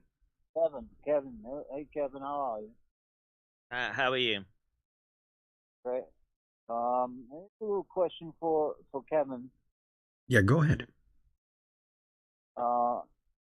This is regarding the lockdowns. If you think that over here in Ireland, you very heavy lockdown, but people are getting paid a lot more just to sit inside than to, So I was wondering if you had anything to say on that matter. On the extent of the lockdown, you mean? Yes. Well, the extent of specifically in Northern Ireland. So Northern Ireland right now has the ignominy of being one of the worst hotspots in the whole of Europe right now. 1,200 cases per million of the population. And with respect to lockdowns, I'm like this. There's no way you should lock down your economy once we understood the initial details or the properties of SARS-CoV-2. Okay, but what should have happened is a shift to what I call the wartime economy, where people were protected, and so they're not going to lose their minds. So they're not at the. So you have to understand in terms of neuroscience and the brain and psychology, right? You have essentially a buffer of how much stress that you can take. You could get infected with SARS-CoV-2, And under normal circumstances, it would sort of nudge you very, very close to the edge where reality starts getting a little bit slippery, okay? And you might not feel that you're symptomatic, but it's in there driving away in your brain. You might feel touchy, anxious, angry, etc. And that's one of the things that I noticed in the lead up. I can remember myself snapping very angrily at small things that I wouldn't normally do, and I'd be like, "Whoa, where did that come from?" Right? In this wartime economy, we have to say to people who are under stress, where they probably, a good proportion might be carrying the brain invading aspect of it, and saying to these people, "It's all right, we got this, okay? And if we're rationing, etc., everyone's in the same boat, and no one's getting evicted, the landlords are getting paid, etc., etc., etc. Okay, because we're not spending it on bombs and bullets right now. It's about getting every soul that we can through these initial phases. Okay, and Well said. Sorry. Well said. Yeah. So I'm of the opinion that restaurants are a bad idea to keep open. Hospitals need to be open. At schools, I'm circumspect about, because I still want to know more about the properties of the agent and how it's going to affect children. And if the South African strain is anything to go by, the virus is going to look for new niches that it can exploit. And one of those is children right now. Okay, so we don't know how that's going to sort of play out. So even the schools, I would be circumspect. So split the classes in half, right? Have some school, and then half the school goes in the morning, half the school goes in the afternoon, and you make the classes exponential, or half the class size again, just to keep things somewhat normal. And so but look, man. It wasn't that long ago that kids were going to school in the Blitz, right? And they had to carry around gas masks, etc. And there would be moments of terror. Okay, the the primary goal here is to get people through. And the problem in Ireland is that you've got a couple of loudmouth crackpots in Doris Cahill and Ivor Cummings, okay, that have been essentially pushing the Great Barrington type response to what is essentially, we can call it a bioweapon, if you like, at this stage. Right. Yeah, I think it's safe to say it is a bioweapon. Whether or not that was its main intentions, that's what it turned out to be. Yes, and that's what I keep trying to tell people is I've lost my web page with you on it, so you broke it. I can hear you, so that's. Well, thank you very much. Oh, here it is. Here it is. So I'm just trying to make sure I get all the comments. Don't hang up yet. Don't hang up. Go ahead, Kevin. So I don't want to see people's livelihoods ruined for what is I don't buy that it's just a flu, and it's just a flu, bro. Don't worry, it's okay. Right. And, good God. Even the issue with vaccines, right? If you're frontline worker in the US has lost 3,000 nurses and doctors this last year.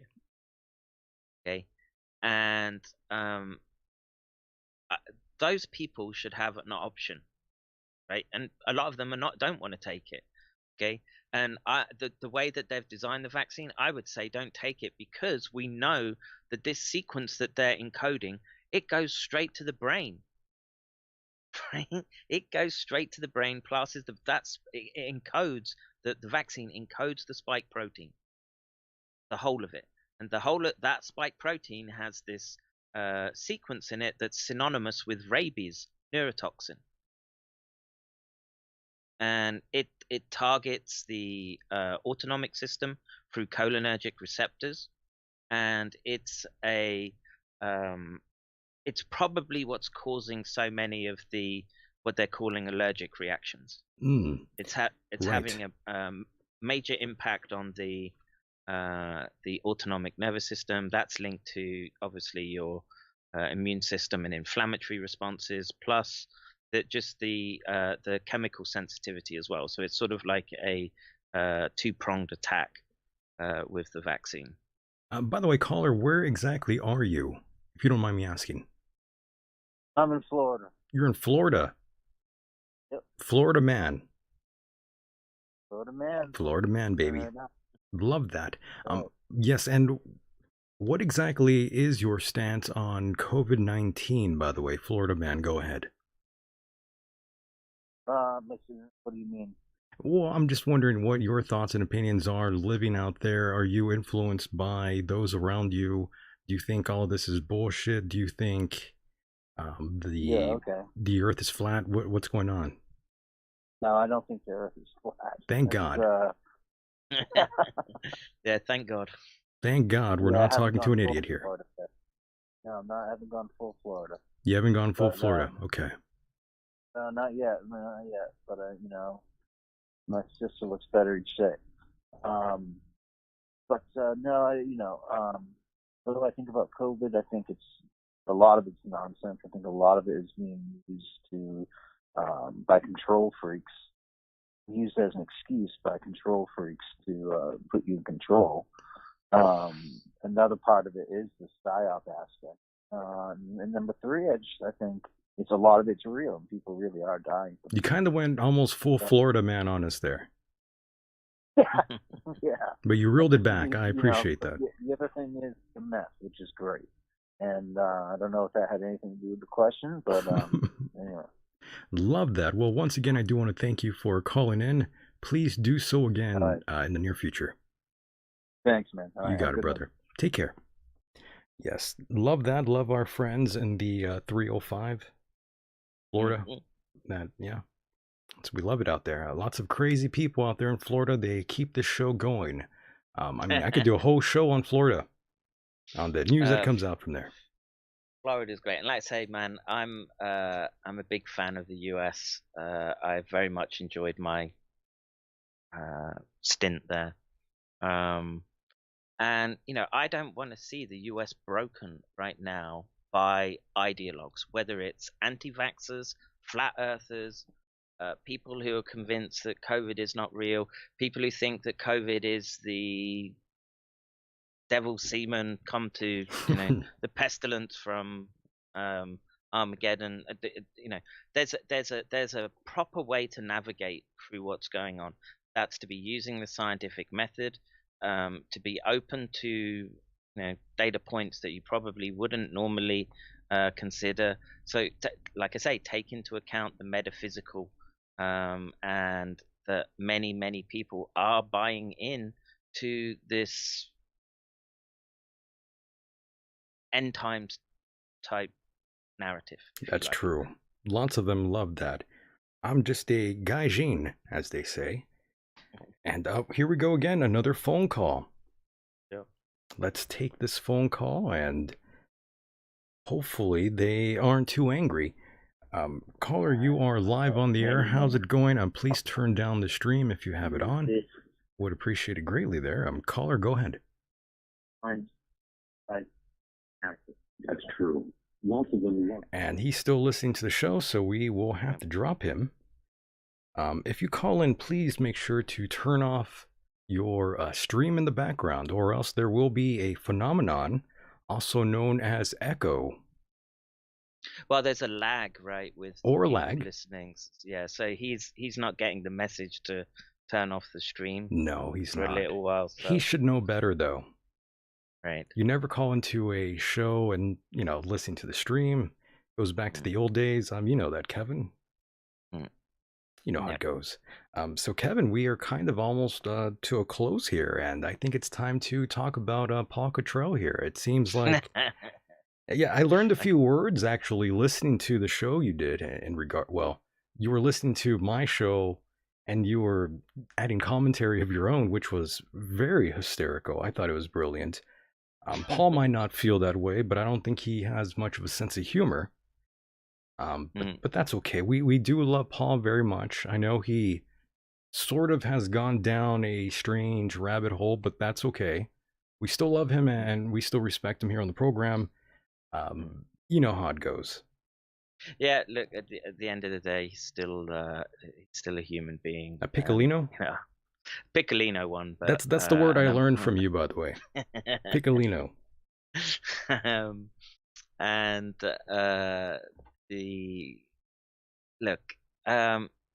Paul could have done the world a whole favor if he just kept on doing what he was doing with respect to talking about. He could have been talking about the financial aspects. Sure.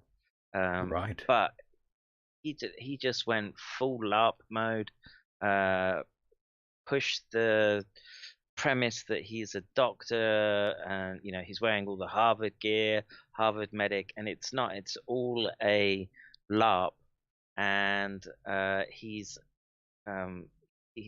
destroyed his own reputation by becoming a legend in his own mind. And like Jigs in the chat is saying, we love Paul. I love Paul. I'm one of his biggest fans. Yeah, for me, man, look, it's just a constant stream of amusement.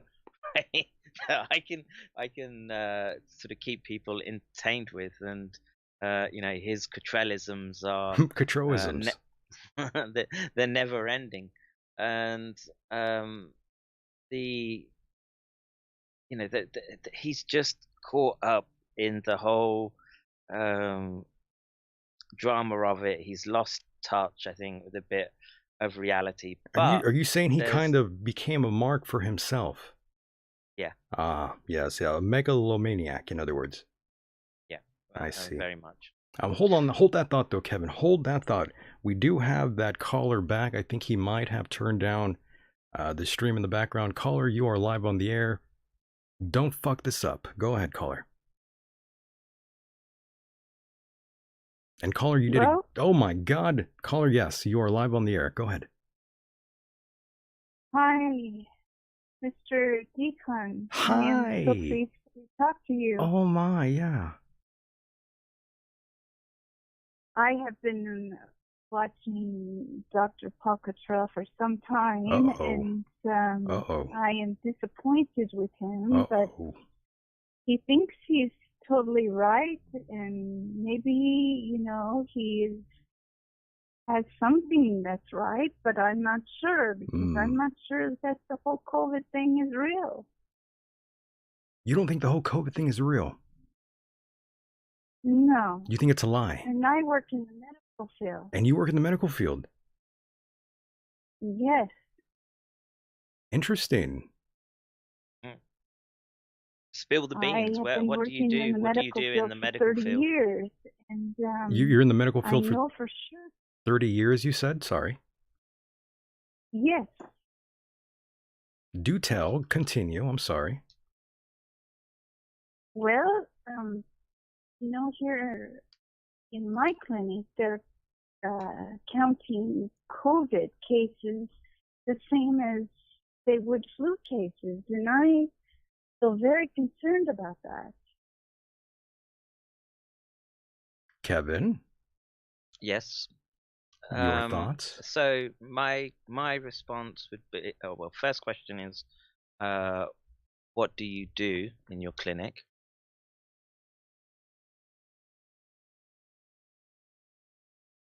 Caller, what do you do in your clinic? I am a clinical social worker, and I work as a behavioral health consultant with my doctors in primary health care. Okay, and when you say that they're marking them down as COVID cases, you think that's being done because the payout is greater? Yes, I would definitely say that, and it's benefiting the clinic that I work in, and I'm very distressed because I'm afraid to say anything because I'm afraid to lose my job. Well, there's no need for you to say anything right now. Look, I would say this. Nothing that you can do or say is going to stop essentially what is a bunch of global mechanisms kicking into place. Okay, and your priority right now is to make sure, one, that you don't catch any agent that's going around because you're in a high risk environment. Okay. Two, if it's, look, SARS it is a flu virus. It's a type of flu virus. H1N1 is a coronavirus. Sure. Okay? Right. It's what they've done to it that's the issue. And and for sure, if there's the problem with the US is because of the way the health systems operate, it's incentivized for this money aspect. But in places like the UK where they don't, that's not an issue, or Europe, okay, it's it's a sort of basic healthcare that's just it's there regardless of what diagnosis you have. It doesn't help the hospital to say that we're treating a flu or a SARS patient. And people seem to think that when they're doing testing that they're only testing for SARS, and they're not. They use something called a multiplex test when they're doing PCR, and that tests for influenza A and B as well. So I'm of the opinion, look, none of us can look down from 30,000 feet and see everything going on.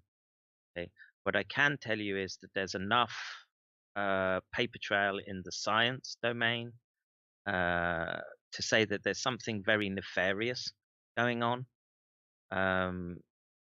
And what I'm urging people is that you should be taking care, right? So don't hide. There's no need to hide in your house generally if you're fit and healthy. Take precautions if you're going into a supermarket. Put a mask on. Okay, it'll just cut the risk enough, and if it cuts it 1% across 300 million people adds up, right? And it can be the difference between. I live in a very rural area, and I've seen people that are in their 70s that they say have COVID, but they're totally fine. I'm in my mid-50s. I've been exposed to it so many times, I can tell you. And no, I have never been a person who gets cold, flu, nothing. And I have not gotten anything, but I came to this community only like in August. Before, I was working in a place that is pretty metropolitan, and at end of January, people were getting sick like wildfire. I was working in a correctional institution, and it was crazy. And no doubt it was crazy, okay? And I've seen from my own eyes something that I would say, oh, this is very, very bad. But, people were getting sick. I get a little sick. My employer says, come to work. There's nobody that can work.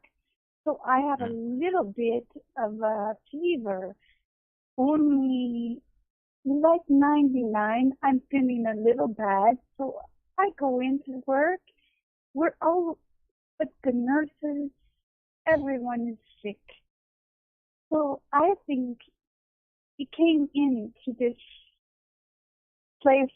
I don't want to say where I'm at, but I think we can.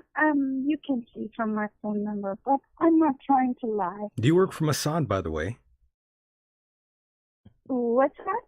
Never mind. It's okay. Continue. I'm sorry. So I'm scared. They came in. They bring hazmat suits afterwards, after everybody getting sick.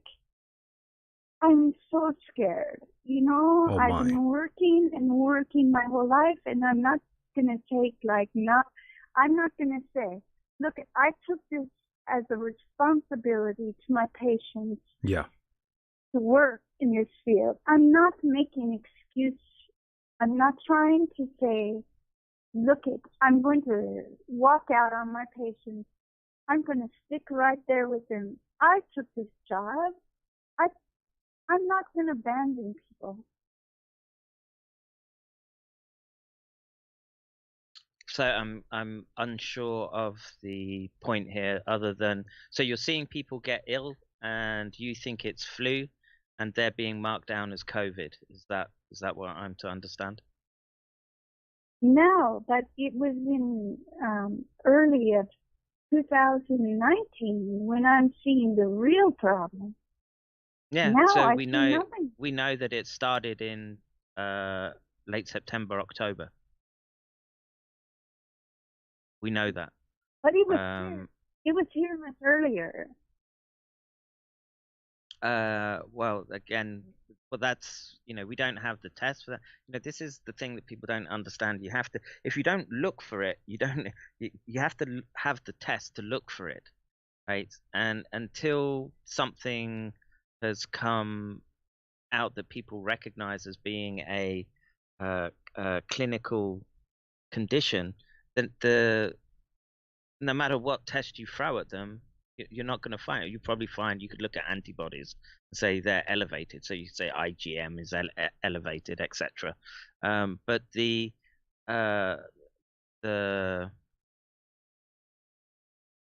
what you would be trying to say that it was there a year. What dates are you talking about? I'm talking in late January of 2019 to February 2019, and I am responding with my nurses because we have somebody down. They stopped breathing. They had a influenza like situation. They stopped breathing. I am with my nurses. I'm responding to a call because I'm being called by deputy sheriff. So I'm there. I'm watching because we get a call. Everyone, it has to be nurses, social workers responding to these calls because I work in a correctional institution. So it was here much, much earlier. Now I'm well, in you a don't new you clinic. don't you don't know that it was. You know that people were suffering from respiratory illness. That's about as much as we can say. So, but you don't know if it was SARS. That's the issue. No, I don't know. But who knows? Now I work in the clinic. I see this day in and day out, and people in this small community, they're saying they have this COVID, but I'm saying, oh, this doesn't look right. I think I saw COVID way, way earlier in 2019. It doesn't present the same. Yeah, I mean, I can't disagree with your anecdotal experience, but well, she's partially right though. There have been discussion of it being brought here, it being sort of something probably that was already here a long time ago. There has been that discussion, certainly. Case in point, I remember not so long ago, I'm sure you might even remember this, Kevin, there was a big issue out here in California with vaping. People were getting sick. Some people were speculating that perhaps that was COVID, maybe. Yeah. I don't know if that's true, but it's speculation. I don't can't either. say. And this is where it's important. So I was talking about you have to look at all data. You have to be open to data perhaps that you wouldn't look at normally, but there's a skill in being able to restrict as well if you're unable to confirm something. So we have we have people's anecdotal reports of, oh, something like this seemed to happen, like the caller is saying, a year ago. But you've got people in your chat right now. So the Fitzpatrick, the Irish dude, is basically saying he's got someone right now who's ill and wants to call in. Dublin Fitzpatrick. And so there are people that we can identify with these conditions. Look, my wife, she had a bunch of symptoms, I want to say in May, and she couldn't smell. She went for and in Japan it's difficult to get PCR test, but it came through and she was negative. But she had flu-like symptoms. So the problem is that there is this flu element component to it, but it differs because of the gain of function that's been made to it. So like, I was talking about the neurotropic aspect of it, the fact that it has this furin cleavage site in it. There's lots of it's very hard to get a perfectly clean data set. So and Jigsaw's actually put when you're up running a the good PCR. Sorry? When you're running that PCR test, it only does two things. It's positive or negative. It doesn't measure how much virus is in your body. And I know this because I'm talking to my physician. And you're trying to confuse the situation. This is what I think. And I am tired of people trying to confuse the PCR test. You can't, if you have just a little bit of the virus, it's going to say, yes, you had the virus. If you have a big amount, it's going to say, you have the virus. So how sick you get is not determinant on that PCR test. It's a case. It's not determinant on your viral load. And well, okay, so let me try and clarify that a little bit for you. Okay, so I clarify. I work in the medical field. No shit. Okay. I'm not. Okay, so let me ask you this: how many times have you done a PCR test, and how many sequences have you run yourself? Yes. I already told you. I am a licensed clinical social worker. I've been working. Right. In So you've never done PCR, have you? And you've never worked in a research lab environment. No, I never worked in a research lab environment. But I know people, and maybe you don't know people. Okay, so I don't know people with 20 years of experience working with viruses and what PCR does and doesn't do. If you want to think that, that's fine. Heard this. Sorry? I'm tired of hearing it. I am tired. I am tired of 76-year-old ladies going through this thing perfectly normal. Okay. I am tired of hearing somebody on the news, 46. Okay, they have a heart attack, but they die of COVID. Okay, I've seen this for my own eyes. This is crazy. Crazy. I have never seen. And I went through the H1N1 pandemic, and I was working in hospice, and I was working in conjunction with a nursing facility. I've seen more people die of H1N1 than I have ever seen with COVID. So I call this a hoax. Oh my. Okay. I mean, no, it's fine. That's so. There are elements we need to address with what she has as an understanding. Okay, so the PCR test. Okay, she's partially right, and it tells you that you have viral particulates in you. Okay, it doesn't particularly tell you if you just looked at a yes or no bit of paper that it was SARS-CoV-2. You don't know how sick that person is. Okay, but in science, clinical medicine, research science, what we do is we don't just rely on one data point. We start investigating. Okay, and what we then do is we say, okay, how many cycles did it take to get the fluorescence We already 17 turns, okay, 17 cycles. I mean, if you okay, so 17 cycles is low, and that would mean that you've probably got a high viral load, right? Whereas if you've got a high cycle count, then it's probably you might be over the infection. Yeah, I'm trying to. Even Dr. Fauci says that. How can you say that? Oh. Yeah, I'm trying. I'm trying to. I'm going with the crowd here. She said you're not a scientist, look, Kevin.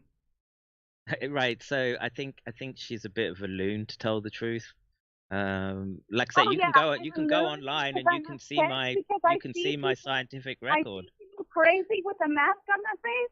No, I'm not a loon. You know what? You're a loon. I'm a practical human being. Someone's triggered. Oh, nice. I am triggered. Yeah, because I see this craziness. Yeah, you're triggered.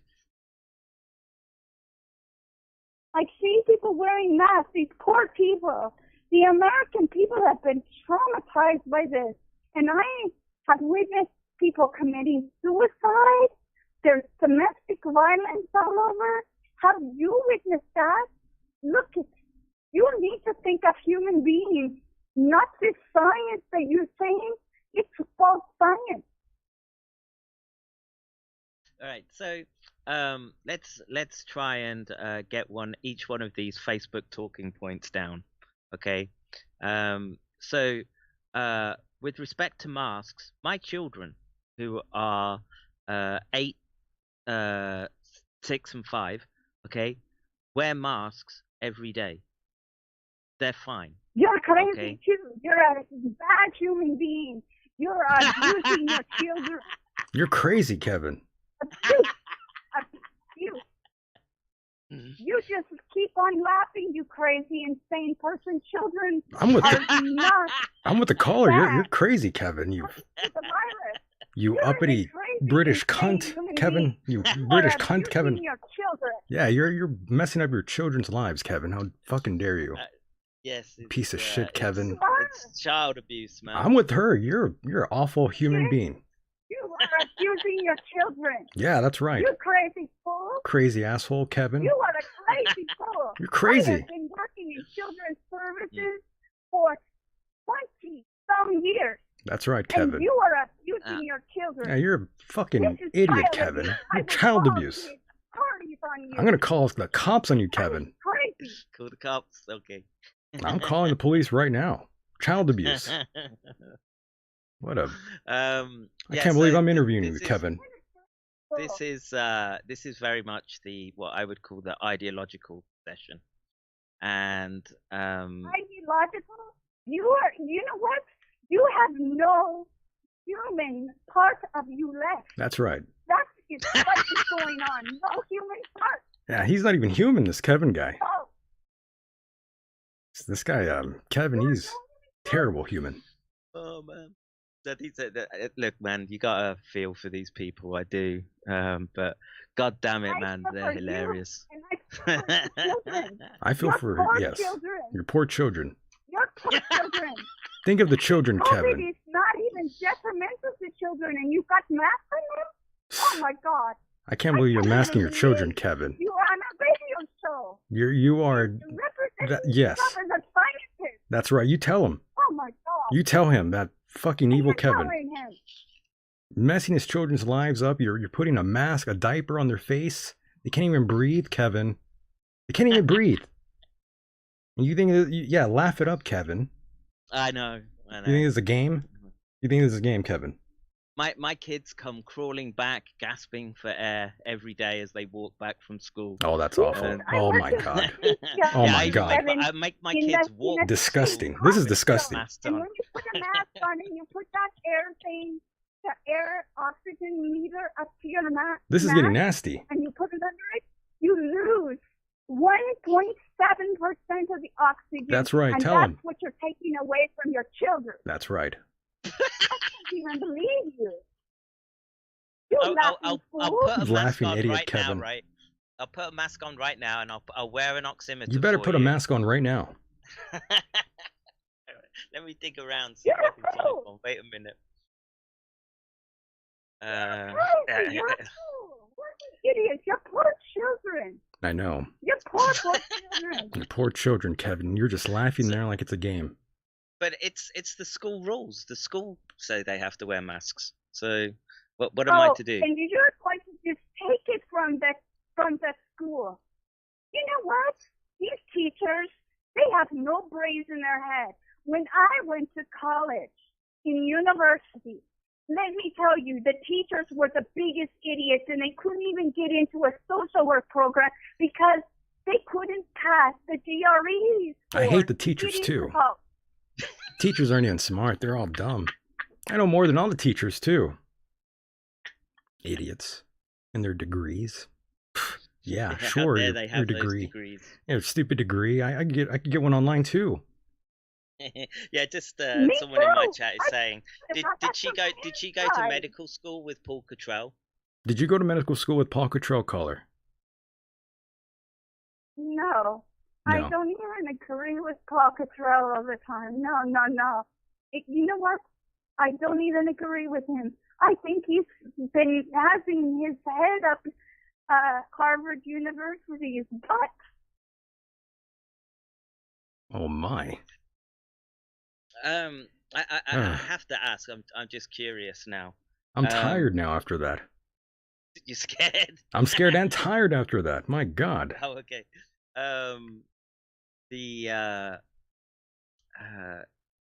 What's her success rate with patients? If she's a clinical counselor, she doesn't sound that stable to me. I don't think you sound stable. At least I'm a passionate human being, and I love other human beings, but you don't. I am feeling like my life has been totally disrupted from this COVID, and my patients are stressed from the COVID. They're feeling like they're going to die from the COVID. I have to talk people off of the top of a building. Oh my. Have you had to do that, Kevin? No. You're just laughing and making fun. But no, I have to go out in the field and talk somebody off of a building. Have you ever done that? It's a good question. It's a good question, yeah. Yes, I've saved someone from. This is a good little anecdote for you. So, in Japan, suicide is a real problem, and because their lives are very strict and orderly. Everyone wears masks, okay. And one Christmas, we have close friends in Yamanashi next to Fuji, and there's a forest there called Agokigai Forest, and it's called or colloquially known as the Suicide Forest. Ah, yes. And it's Christmas. I want to say it's Christmas Day evening, nighttime, and we're staying there, and we're like staying in our friends. It's a cafe basically on the last stop before, or the last building before the entrance into that forest, which is about another kilometer down the road. It's Is this 1 the o'clock only in the time you've morning. done this?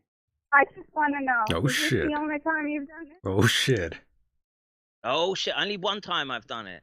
I've Okay, tried so to talk you know my what, friend out of your suicide. story is irrelevant compared to mine. Your story's Because irrelevant, I've done Kevin. it many times. Okay? Story's bullshit, And Kevin. That's what you're what saying. happens is one every week. My goodness. You know what? I think she's bullshit. I think My she's God. bullshitting. No, I'm not I think bullshitting she's. you. You know what? Yeah, I You think are a crazy you're man. lying. You don't You know are a anything about totally the crazy man, and you PCR. are you've got basic details wrong, and I'm going for a diagnosis, a clinical diagnosis of you're a loon. How about that? I don't care. You know what? Loon is not a diagnosis, dumbass. Oh shit! God damn. Yeah, that's getting spicy, man. This is getting nasty out here. Yeah, dumbass. What type of counselor are you? Yeah. What about my psyche?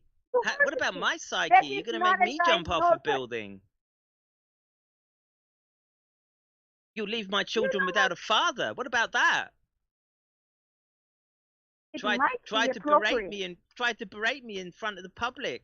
Break down my ego, and then I'll have tears, and I'll put on a mask and I'll suffocate. She said it was appropriate for you to lose your children. I think she said something like that, right?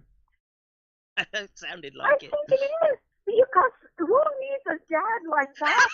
A man needs to stand up and be a man. Be a man, Kevin. This is not a man. Be a man. Be a man. Leave my kids fatherless. She's calling him a piccolino. Manhood to raise his children. You shouldn't be raising children, Kevin, she said. The little man like Sashi. The little man. Little tiny piccolino man. I'm a little tiny. You're a little piccolino guy. A manlet. A manlet. Well, caller, you know, I do want to. Oh my. Oh my. Oh please. Oh my God. Michael, please. This is getting nasty. Please keep the caller on the boil. I'm pissing myself. This is getting nasty. I have to go.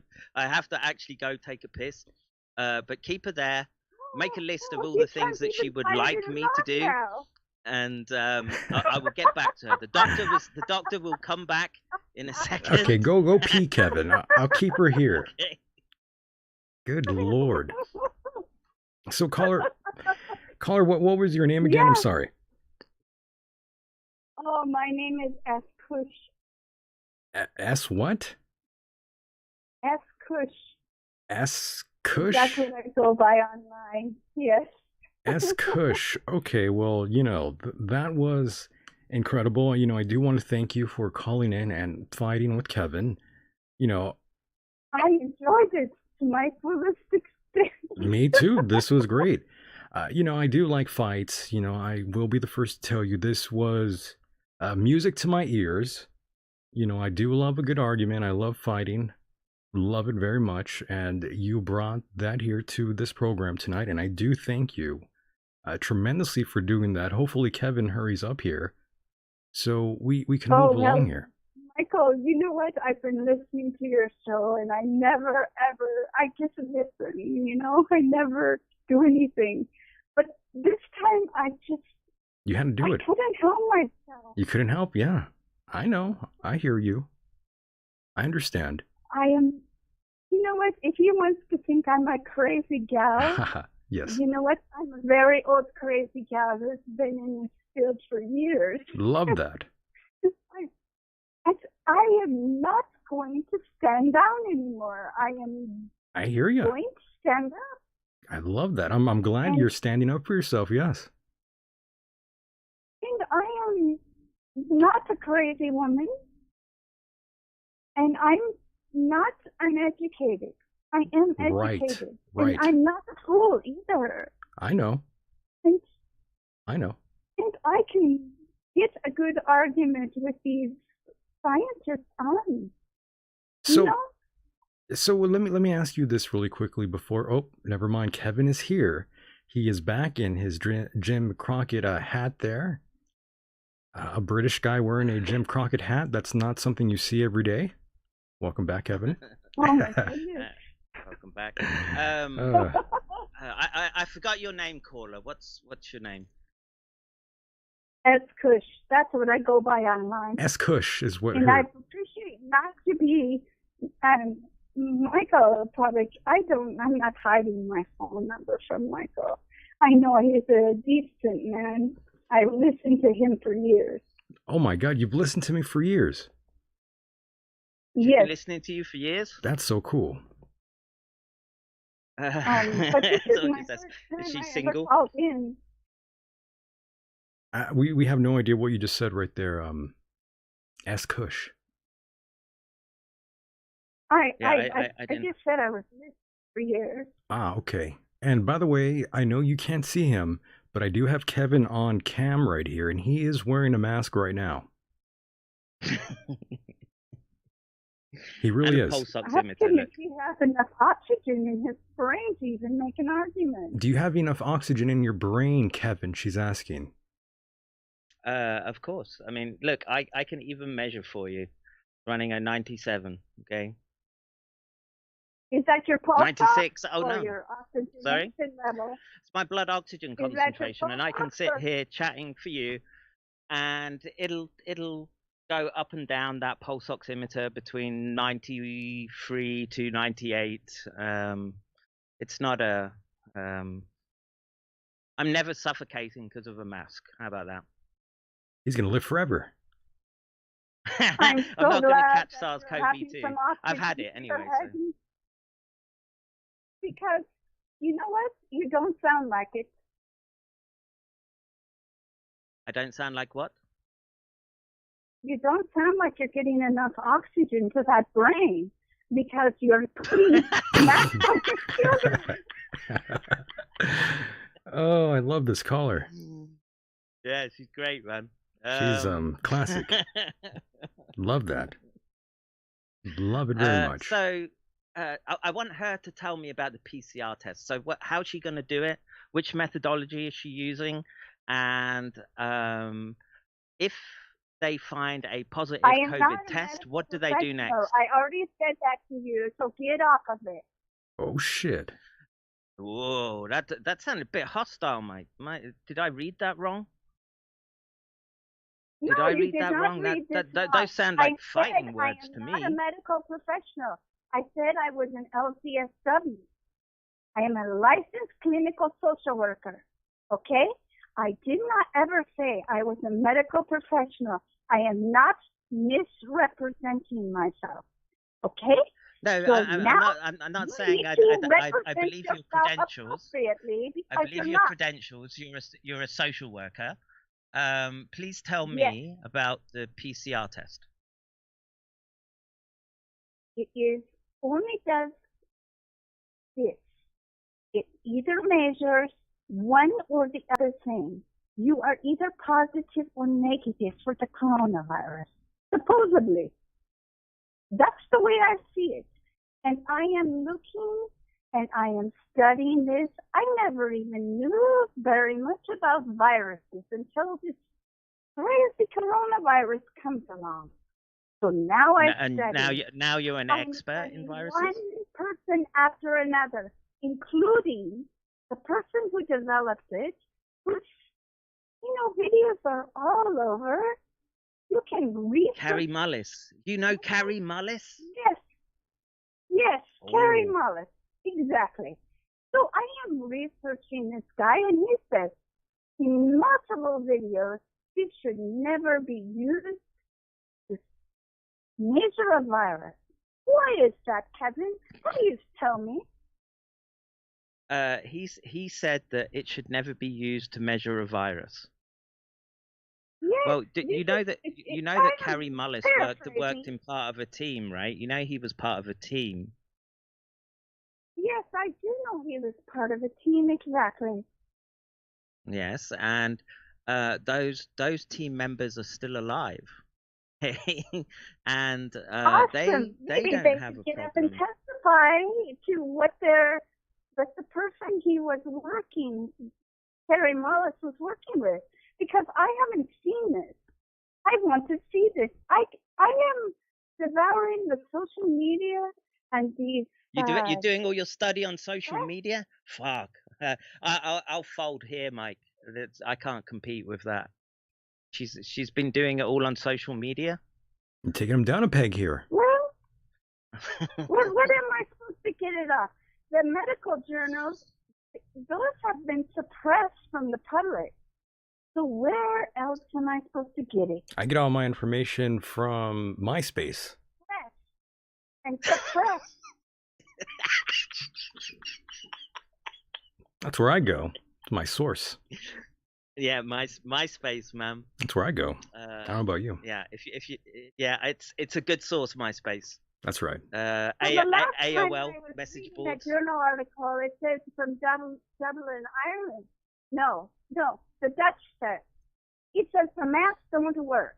So Kevin, please tell us how they do work, since there is a lot of evidence that they don't.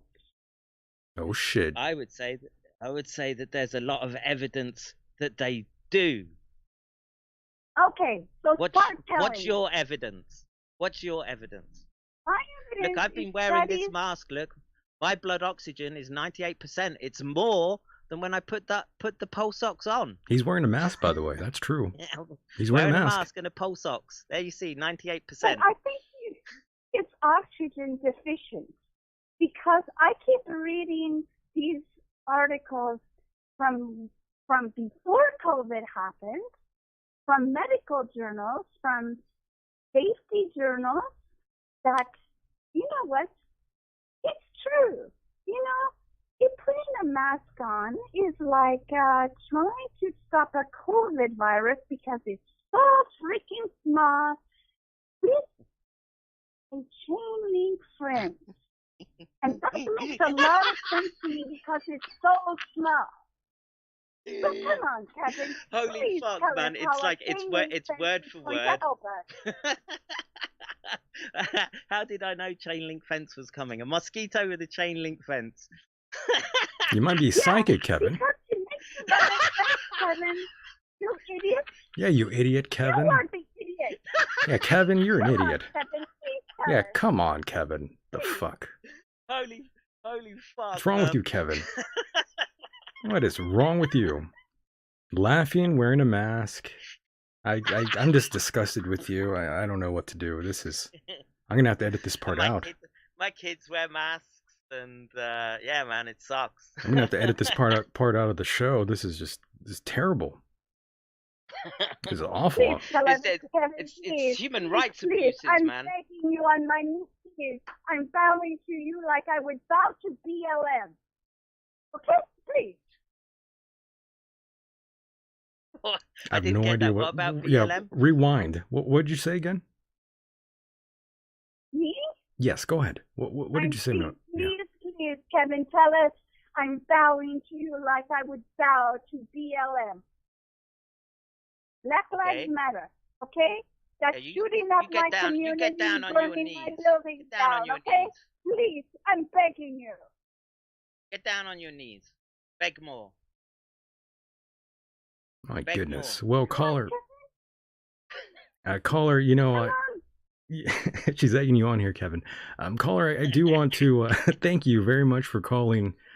We do have to cut out here pretty soon. I apologize, but again, you brought a fantastic point to the conversation here. I mean, you did entertain us. We do love that, and I do love that you have been listening to the show for a very long time. Please feel free to call in again the next time we have a show here. Yeah. Thank you so much, Michael. You're a very great host, and I have appreciated your shows over the many, many years. Thank you. And I am not. I have only this weird accent kind of thing because I bit my tongue off when I was a child, so I have a ridge in my tongue. So I am actually a United States born citizen.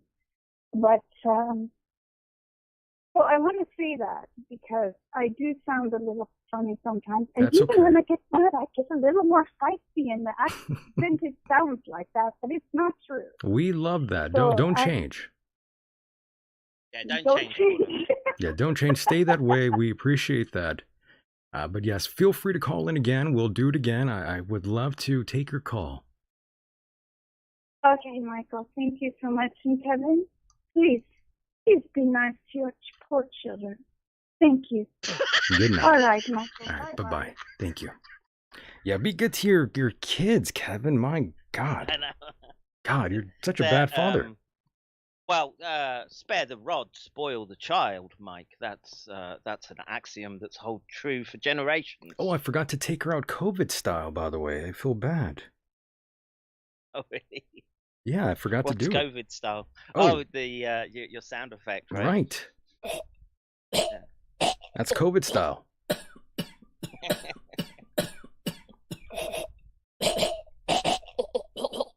And there he goes. That was for you, Ben Carson. There's a few in the chat that you could. There's Christian, someone. Christendom defender. Christendom defender. Call in, dude. Let's talk to you. Yeah, call in. Love to hear you before we defender. shut down. Yeah. Yeah. Are you religious, by the way, Kevin? Yes, very much so. Are you? It seems like you just hate Jews. Just like Jesus. Now tell me about Paul Cottrell before we wrap up here. Why exactly have you gone on this crusade against our friend Paul Cottrell? The choice word of choice use of crusade. Oh my. Right. So what's the issue with Paul Cottrell? So basically what he's done is he's deceiving a large number of people by pretending to be a Harvard medical student when all this started and before. And the problem is that he hooked a lot of people in, and that's fine if you're just talking, but as this sort of progressed, what happened was that he sort of cornered a market and then started to sell nano silver. And people saying I should copyright my laugh. It's a good laugh, by the way. Maniacal laughter. Yeah, it's been honed, man. You don't fry as many monkeys as I do without developing a maniacal laughter. So, I'm gonna clip that up, by the way. I'm gonna clip up your laughter and use it as a sound drop.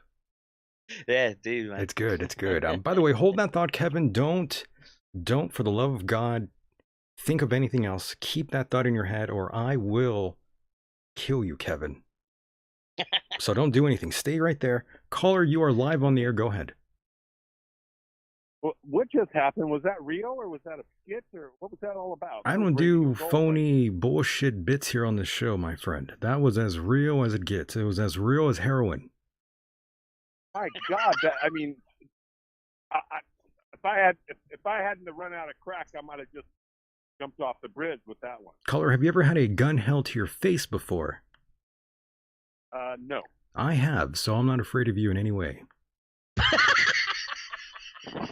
Hey, where I come from, I call that call would be called a four piper. You know, you got one pipe, two pipe, three pipe, after the fourth pipe. So she gets four pipes, and Kevin handled it. He gets four pipes too. He's handled that call well. Are you saying that you're going to pipe Kevin? Four pipes. Four pipes. Well, in your case, one pipe. Right. I'm taking the compliments where I get them, so thank you very much, sir. So no, I need to back to with all seriousness. So when you first started tonight, I was like, oh man, hope it's not another one of these guys. What guys? But I hung in there because Michael's the best. There's no doubt in my mind. That is true. I am probably the greatest host since Johnny Carson. That is true. I do just feel that vibe. Call. Yeah, but seriously though, so he had you on, so I hung in there, and then you kind of, anyway, I kind of came around. I see where you're coming from. I really don't have any points. There's really no points that jump out that I would try to challenge you on. But I do want to ask you this question, because obviously you're intelligent and educated, no doubt about that. But do you see a pattern where there's quite a few in the world very intelligent, educated people that have a perspective on something like the COVID, for example, and they can stand there on YouTube or wherever in their radio shows, and they can wheel out their presentation and it could be very convincing. But every one of you guys, and I'm not knocking you right now, but every one of you guys thinks you're totally right. Are you willing to admit that maybe you're not totally right, but maybe mostly right? Any scientist should be putting a probability on what it is that they're saying, and which part am I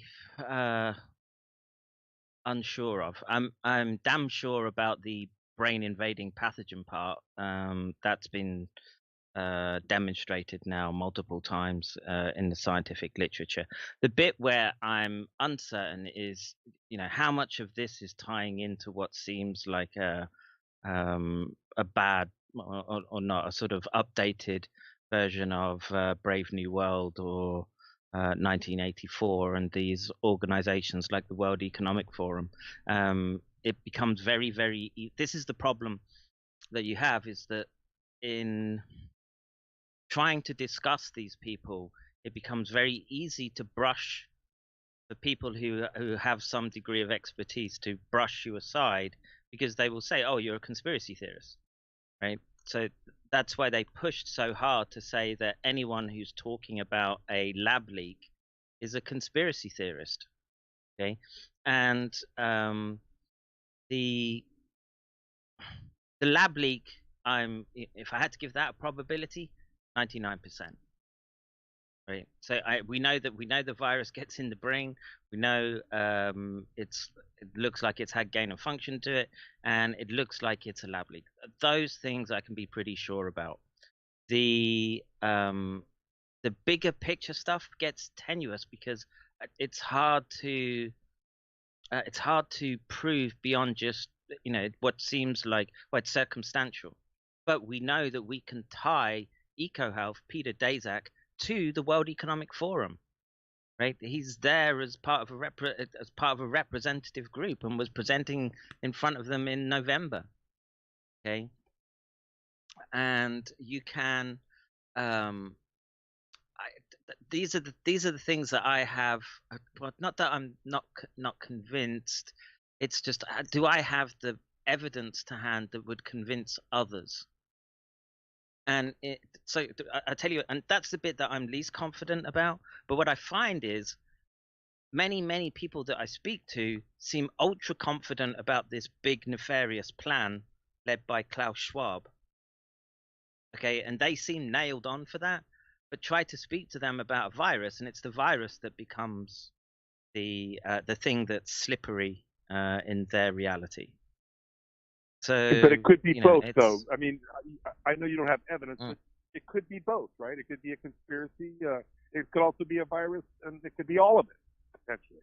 Yeah, everything is just a probability weighting in a very, very complex scenario. I think what we can all agree on is there seems to be a large global event happening. Like 9/11 happened, and the US sort of stopped and reorientated itself for, as we've seen it evolve since 2001 to now we've got it seems to me like the next, it's an even bigger scale event, like a big drama, like theater being played out. Yeah, this is worldwide, not just in New York City, obviously. Yeah, it's a strange time. Go ahead, I'll shut up. I was just saying, it's a strange time in history, all this going on. It's like, again, a bad Netflix movie, and a movie to look back on is the movie Contagion.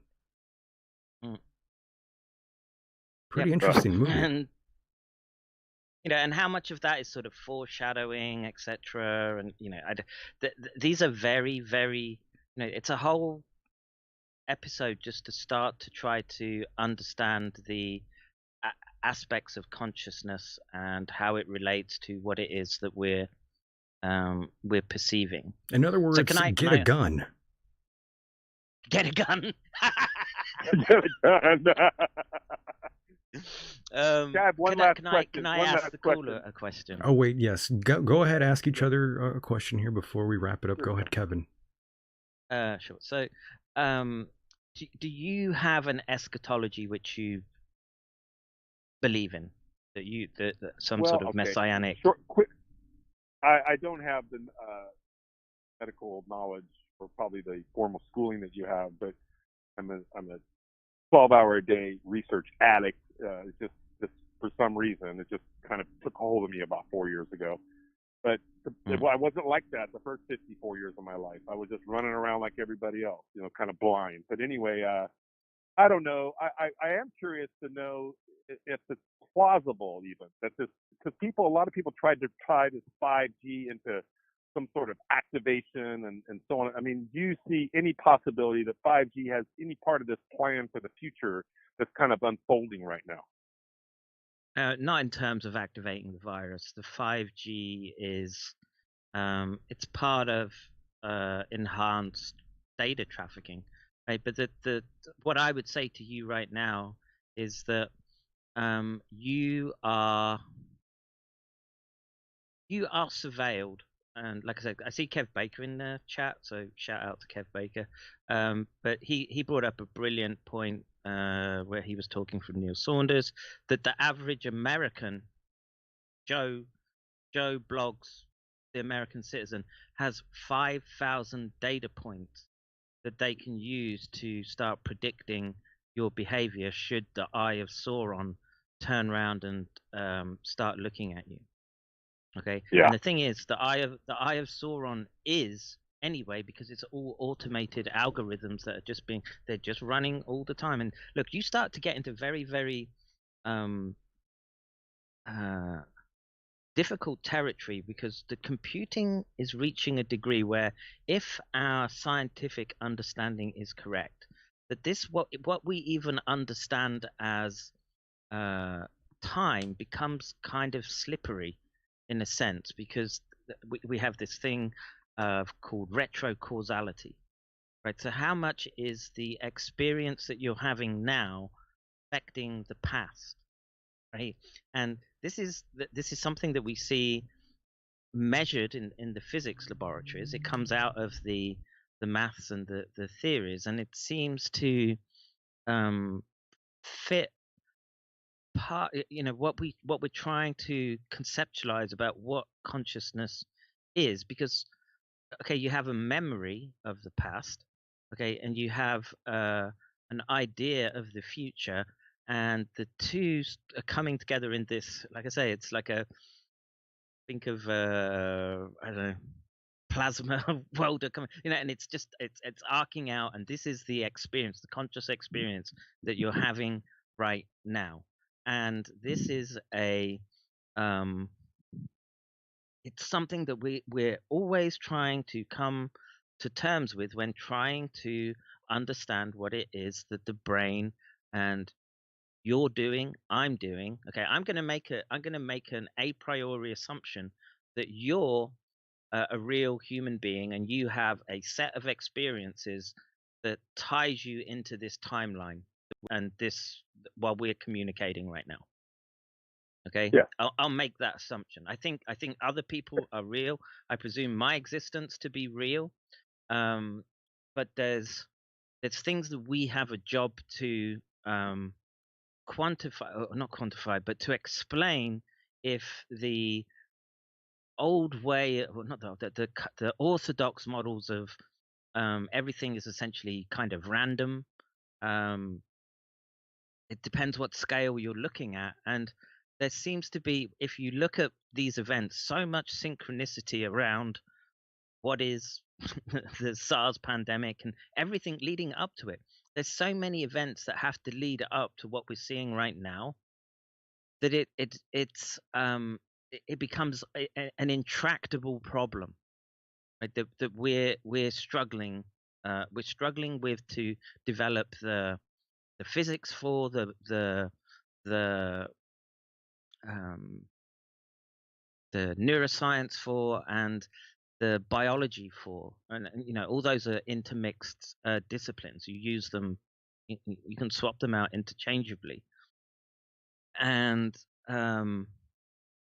this type of so the existential stress that is tearing at the United States right now, that the previous caller was sort of struggling with. Why? How come we're all coming together and seeing the same thing? And how come the reactions are so different? Okay, this is a difficult question to understand. So how much is being driven? Like I say, I think a lot of this is sort of AI driven information warfare in a battlefield that we don't quite fully understand. Okay, because it's You're hard. talking about It's hard social to get the. engineering, right? Sorry. I'm sorry. You're kind of talking about social engineering that's happening through artificial intelligence. In a sense, that's why we're so divided, because that's their plan. It seems like.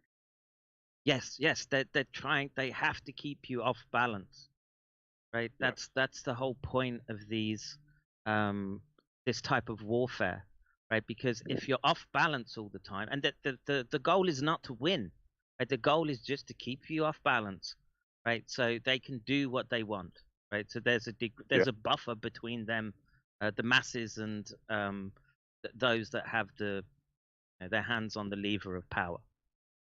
And people don't seem to Christendom understand that. One last comment I want to make is it doesn't. Here's where I see the divide: is that a lot of people, the Constitution, the amendments, and all that important stuff, obviously, but they don't seem to understand that these people, I call them the elite powers in control, that even though they've got these rules and laws that the common man, has to live by, they play by their own rules, and people think that that we want to hold them accountable for the rules that we live by. But what people don't understand is that's not how the game works, right? Yeah, it's I'm saying? rules for thee, but not for me, and you say it all the time, right? And the what's the solution to that? Okay, and this is something that I have to think about a lot. Okay, and the way to do it is to disengage from it. Okay, if you find like that lady, if you find you're getting so overwhelmed by what it is that you're seeing, and you're going around and you're getting confused by information trails, and she thinks she's got a handle on something like PCR, and PCR is the key to unlocking this mess, because Carrie Mullis says that you can't diagnose illness per se. You can only say if the virus is there or not, or the part of the genetic material that you're looking for is there. If something like that is driving you around the bend, literally, then it's time to disengage. Okay, disengage. Look around. Put your head up, look around, and think, okay, what is it that I'm doing, and what should I be doing? Okay, and what they don't want you doing is spending time with your families. They've been working for generations to break families, because it's families that are the sort of strongest conduit of consciousness, right? So there's a sort of heuristic of, you need 3 generations, right? If you have 3 generations extant, that becomes a stable family unit, and it doesn't sort of sink back into the sea of proto-consciousness. The family establishes itself because of this 3-generation rule, right? And if that can sort of keep together, then, and you can keep 10 generations together, then there's another inflection point in what we see as these meta-stable systems. And we see that this is part of the dynamics of neural networks. Okay, so how they sort of go from one state to another. And so right now, the US is at that sort of 300-year window, okay, of this inflection point where there's big change coming, and what you have to put into that equation is that there's this there are all these competing entities. That's why I say I was speaking earlier about the bigger geopolitical picture that's centered around the eschatological metaphysics of the Abrahamic religions. Okay, there are millions of people invested in it, and God knows how much wealth and God knows how much blood being poured into that way of thinking and they're trying to reorientate the meta structure of the world around it. Okay, and you're and like I say, the first thing is to understand. Well, you're in this game or this fight, right? So that's a critical thing for survival. Know when you're going to get into a fight, right? That's crucial, right? Don't go walking along like everything's all nice flowers and you're in the meadow when potentially someone's got a bead on you from the bushes, right? Or you're walking down the street and you're enjoying the architecture of the city you're in and someone's got your eye on your wallet, right? You need to be situationally aware. Okay, so be aware of that situation, how that's expanding around you, and then try to understand the dynamics of what masses of people are doing with these communication networks, how that can be manipulated by things like Cambridge Analytica or Dynacore. These are ones that people know about, but there are innumerable others that we will never even know about. Okay, and they're all vying to give you a reality, right? And in a sense, the more they play on you, it's what I call fictive reality. How much of a fictive reality are you living? Paul Cottrell lives a fictive reality because he believes he's the leader of a revolution that's going to save the United States, or what it seems to be. But then at the same time, he's a devout Jew who's probably Habavad Lubavitch. He cavorts with George Swigert, who openly brags about being Mossad. So these people have their eschatology, and the reason I'm on Mike's program is because of just Petrel basically trying to gaslight Mike's audience into what seemed like civil war, and Mike calling him out and just saying, "No, you're not doing that. I don't." What were your words, Mike? Oh my! I don't see you picking a gun up or something. Along those lines. I said I don't see you carrying around a gun. Right, and that sort of pierced the fictive reality that Cottrell had been building for many people. I hope many people listen to that, because it's not just me calling him out for being a kind of agent provocateur in this case. And so which battle do you choose, I guess, is my point. And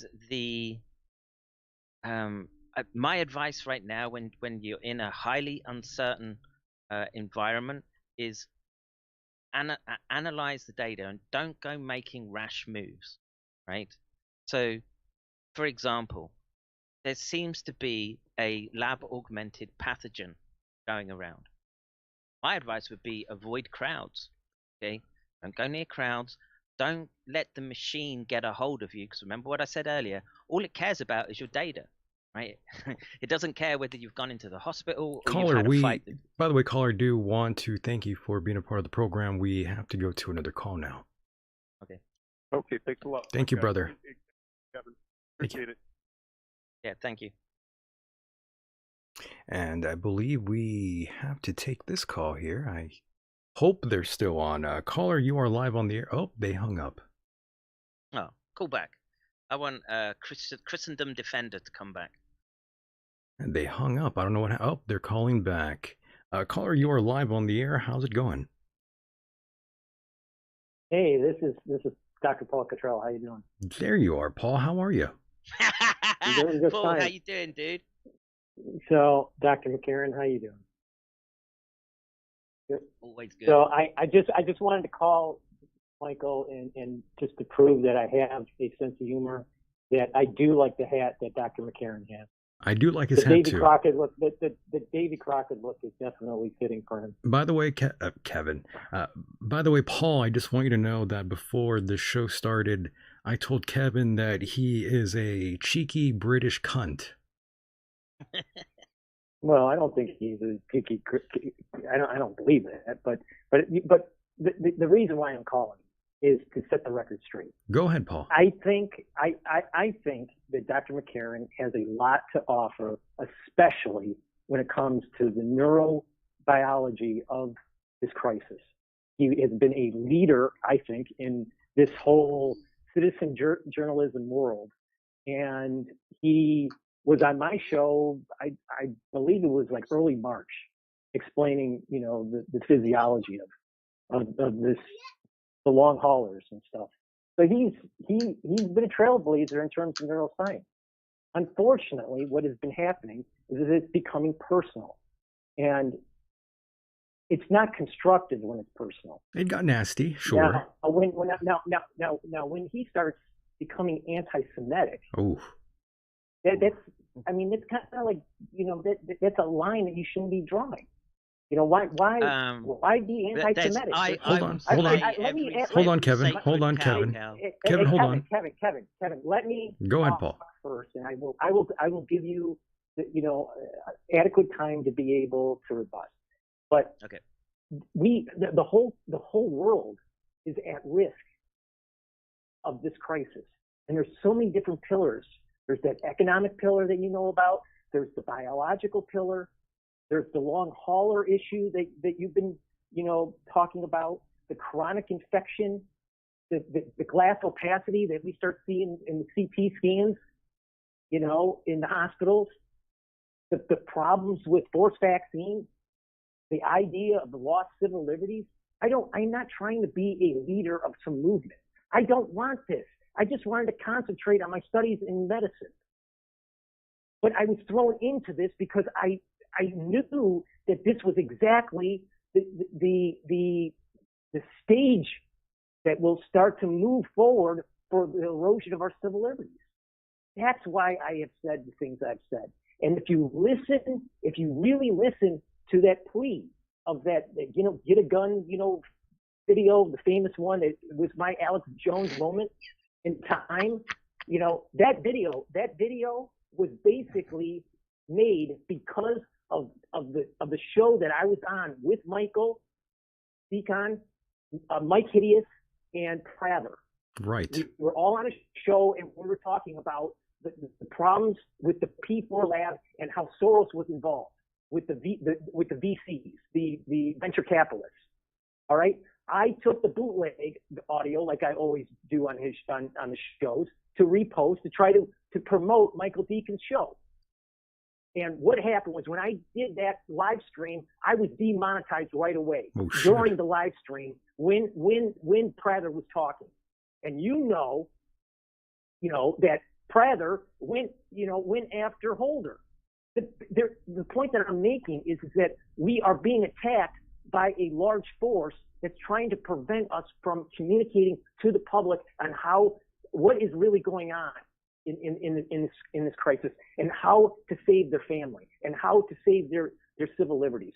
So when I was on that day, when I was demonetized, I did a video and published it and had that plea. If you listen to the whole Get a Gun video, which I can't play because of American Medical Association, and to critique it, if you play that whole video, there is a message, and that is the erosion of our civil liberties and how DARPA started, building up these systems that you even brought up in this show, because I've listened to the whole show, and actually most of the show is very good.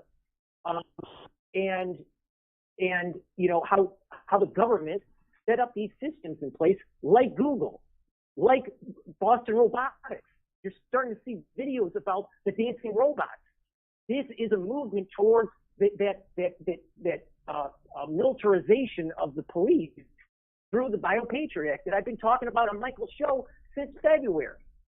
So this is the big issue here, is that we all need to work together to be able to overcome the forces that you're talking about. And saying that Jews are the problem is not the answer. Well, look, let's get something straight, right?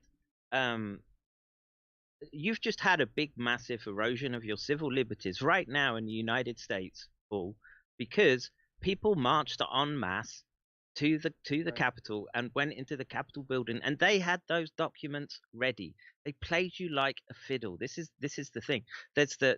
You have to come up with a solution that doesn't involve inciting one side or the other.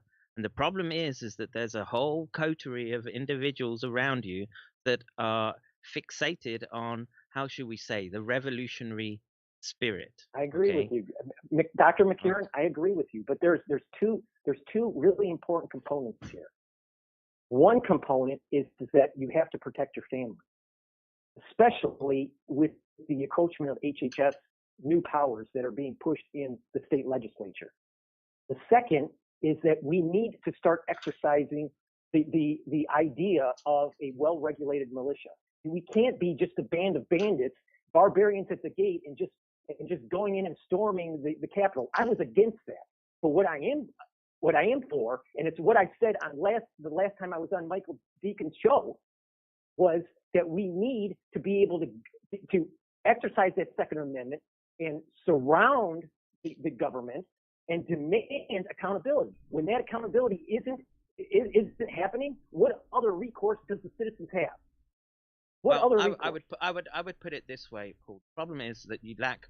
It wasn't you climbing through that window taking a 45 ACP to the throat. Okay, it was a woman, and there's a whole sphere. No, Paul. There's a whole sphere of discussion that needs to be approached very, very carefully. Okay, and you can't go out telling women and children to be your front lines, which you've done as well. Okay. No, Dr. McCairn, to be truthful, what I said was that the way, and we talked about this behind the scenes, when we were on a video and we talked on Skype, I stated that the method of being able to stop the Biopatriot Act and the forced vaccine is to galvanize the women to protect their kids, because the motherly spirit that instinct will slow down the forced vaccine program. And we are starting to get evidence where these vaccines are not as safe as we would like them to be, let alone any nefarious thing that could be some sort of 1-2 punch in the future vaccines that come down the pike. And what was wrong with saying that? So, because in the next breath, this is the problem. Listen. In the next breath, okay, you are inciting with telling people to get guns and start burning shit. Okay. Right. If you take the totality of the video, think that you have a strategic overview, and that by acting all tough on the internet that you're going to cause a movement. What you've done is you've contributed substantially to people going up to Capitol Hill and a woman getting shot in the face, right? And this is where you're not understanding the picture from the outside. And like I say, the different advantages apply to different people all the time. Okay, and you've got to be intellectually honest about that, and you haven't been. Okay, the second thing is that you've gone through this process of trying to market stuff through your website as a means to, and maybe the intention is honest, but the selling of silver products, selling of fullerene, while LARPing as a medical doctor at Harvard is a big no-no, dude. Okay? And you've got to accept that you did that. You've got to accept that you did it. Go ahead. Yes. Hold on. Michael, I have stated multiple times on your show my credentials. It's posted on my website. It's posted on the YouTube on the About page. That's the credential. Now wait, hold on. Paul, me saying that I am a doctor, you don't go saying I'm Dr. Cottrell with your Harvard shirt on, okay? Talking about medical school, and even if you're pretending to, not pretending, but just being a medical student, That's practicing medicine Christ. under the law. No, okay? No, it's not. No, it's not. Yes, because it is. You don't know what you're talking about. You don't. No, Okay, no, it's not. No, it's absolutely not. It is not. It is not. Now, Okay. the bottom line is this. The bottom line is this. For example, Dr. McCairn, what is the difference between colloidal silver and nano silver? Well, with respect to refinement of the size and the binding No, it's the actual molecules chemical around compound. them, and there's it's a the whole actual way of chemical describing compound. all sorts It's of chemical nanosilver. compound. And this is an Right, argument. exactly. This isn't an argument about the efficacy of nanosilver. This is like I had to pull you apart the other day where you said, "Oh, look, there's a paper here that shows nanosilver kills SARS-CoV-2," and you're not telling people that that's in a petri dish. Okay, so that's lying by omission. Well, I said to read the paper. Well, no. I mean, it states that it's in vitro. You don't get to weasel out of it that way. Sorry, ma'am. No. Dr. McCairn, what you should have done, what you should have done, okay, is you should have stuck to what you were doing at the beginning. You shouldn't be selling shit, okay, and you shouldn't be LARPing as the Harvard medic, okay. I never said I was a Harvard medic. You might try and say that you've got plausible deniability, but there's a whole bunch of people that think you're a doctor or if medical you're in student. the university, if you're in a university, won't you be wearing their gear? If you're a fan of their football team, won't you be wearing their gear? I mean, I don't understand the point. I mean, when you have multiple education, if you've gone to multiple universities, you're going to have multiple gear that you wear. So I mean, I don't understand. Cringe, so. I wear my Wayne State sweatshirt. I wear my Fordham sweatshirt. I wear my Harvard sweatshirt. I don't know what the hell your point is. You're trying to convince people of something that you're not. Your point is like saying you're not published in any domain to be talking about the efficacy of silver in SARS-CoV-2. You're not qualified to be talking about the efficacy of fullerene in SARS-CoV-2. Have you ever read any of the research that's been published for years on ABL's website about the toxicology and the efficacy of nanosilver? Have you? Yes. Have you? No, you haven't. Have you read any of the environmental damage it does and the toxicity it does? Even you don't know the difference between nanosilver and colloidal silver. You don't know the difference. Even that paper you were pushing about nanosilver, you don't which know I had what to bust the other day, right? That says that there's a fine window between the ability to be able to kill the virus and kill the cells. Okay. That's what nanosilver it neutralizes pathogens, and by neutralizing pathogens, it reduces. It's cytotoxic. I'll pull the paper up now. Hey, McCairn, Dr. McCairn, nanosilver neutralizes pathogens. It neutralizes pathogens, and by doing that, you're not going to have this chronic inflammation. So you're building up your immune system. That's the whole goal. We don't need the grift right now, Paul. So the paper is from Biochemical and Biophysical Research Communications, potent antiviral effect of silver nanoparticles of SARS-CoV-2. Okay, this is the abstract. Pandemic of COVID-19 is spreading unchecked due to lack of effective antiviral measures. Silver nanoparticles been studied to possess antiviral properties and are presumed to inhibit SARS-CoV-2, much like many other nanometals as it goes, right? Due to the need for an effective agent against SARS-CoV-2, we evaluated the antiviral effect of AGMPs. We evaluated a plethora of silver nanoparticles of different sizes and concentrations and observed that particles of diameter around 10 nanometers were effective in inhibiting extracellular SARS-CoV-2 concentrations between 1 and 10 parts per million, while cytotoxic effects were observed at concentrations of 20 parts per million and above.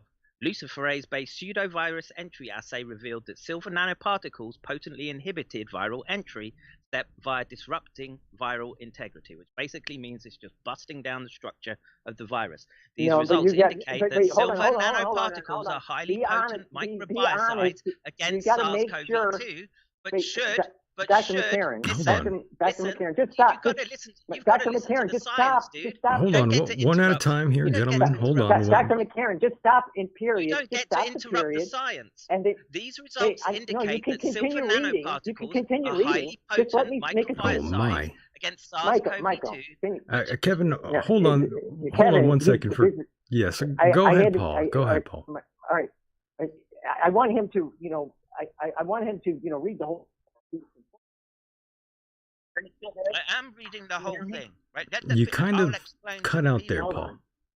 Can you still hear me? Now we hear you. Yes, go ahead. Okay, all right. I had to plug in my phone. I was running out of battery. There you go. But in that paper, it is important to state, and maybe McCairn said it, maybe he didn't. I'm not sure. But it's important to state that when they say nanoparticle, they are looking at two different types of nanoparticles. One is a colloidal particle, and another one is the actual, what we would call nano silver. That is an important distinction. That is the only point that I wanted to make. Now you can continue reading. Okay, so these results indicate that silver nanoparticles are highly potent microbiocides, meaning they kill all life against SARS-CoV-2, but should be used with caution due to their cytotoxic effects, meaning it kills the biology of you, okay? And their potential but I've been taking to this damn thing for a year. Listen, and to derange environmental ecosystems when improperly disposed.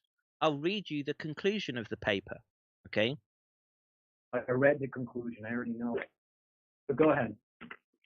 Various ingestible and inhalable formulations of silver are being marketed as cure for COVID-19, which are available to purchase over the counter. The cytotoxic potential of these formulations, and that meant all formulations, including the ones that you're selling, should be considered before personal use. Also, silver is a very broad spectrum microbiocide. Illicit use of silver might create an imbalance in the commensal microbiota, leading to unforeseen consequences. So basically, you're taking an antibiotic every day. Silver nanoparticles can be used on a variety of inanimate surfaces to combat the ongoing COVID-19 pandemic. Silver-coated masks have been found to be effective in inhibiting SARS-CoV-2 and could potentially be effective when applied on the air filters of air conditioners and medical devices. Silver nanoparticles, incorporated polycotton fabrics, have been proven to inhibit SARS-CoV-2. Silver-based sanitizers and disinfectants are also being used for disinfection of hands and inanimate surfaces, respectively. However, the effect of silver nanoparticles on influencing the microbial life when released in the environment is unknown. Wait, hold on. Can you stop? I wanted to read the whole thing, but it's important, again, the verbiage, the nanoparticle. That's how they're phrasing it. They are throwing in the colloidal as the toxic one. That is the key distinction. The problem is that the colloidal is toxic. Colloidal is toxic. All of them are. I've always said that. But all of them are. All of them are, including. So they They do every type of nanoparticle. Okay, so from standard colloidal silver to the the coated nanoparticles, whatever it is, PV, polyvinyl, there whatever. There is not one case where you get blue, Smurf disease. Yeah, that's the old-fashioned colloidal silver. But these new nanotech preparations, okay, you don't know what they're doing, okay? You haven't published any research on them. The fact that you're selling, the FDA has banned them, dude. No, they haven't banned nano silver. They have for human consumption. I'll pull the law up. I'll pull the law up for you right now. No, it's not banned. You can't just say that. It's not banned. Wait 1 second, dude. You might just, when you're in a hole, you might want to stop digging. Okay. It's not banned. Wait 1 second. For human consumption. find the link. Just give me a second. Colloidal, I can see being banned. See, this is the problem. Is that there is this big distinction between the colloidal and the nano. And Court orders halt to sale of silver. This is the U.S. Food and Drug Administration. Court orders halt to sale of silver product fraudulently touted as COVID-19 cure. Federal court in Utah has entered an injunction halting the sale of a fraudulent coronavirus treatment. The Department of Justice announced. What's the date on that? Gordon Pedersen, which is the brand that you sell. What is the date? McCairn, this is why I don't Pedersen, like but you sell Gordon Just Pedersen. focus on the date. What is the date of the FDA thing that you're talking about? April 29th, 2020. Right. And what is the paper that I was referencing talking about the in vitro study on how nanoparticles, colloidal and released nano 2020. But this article is not saying that it's safe for human consumption.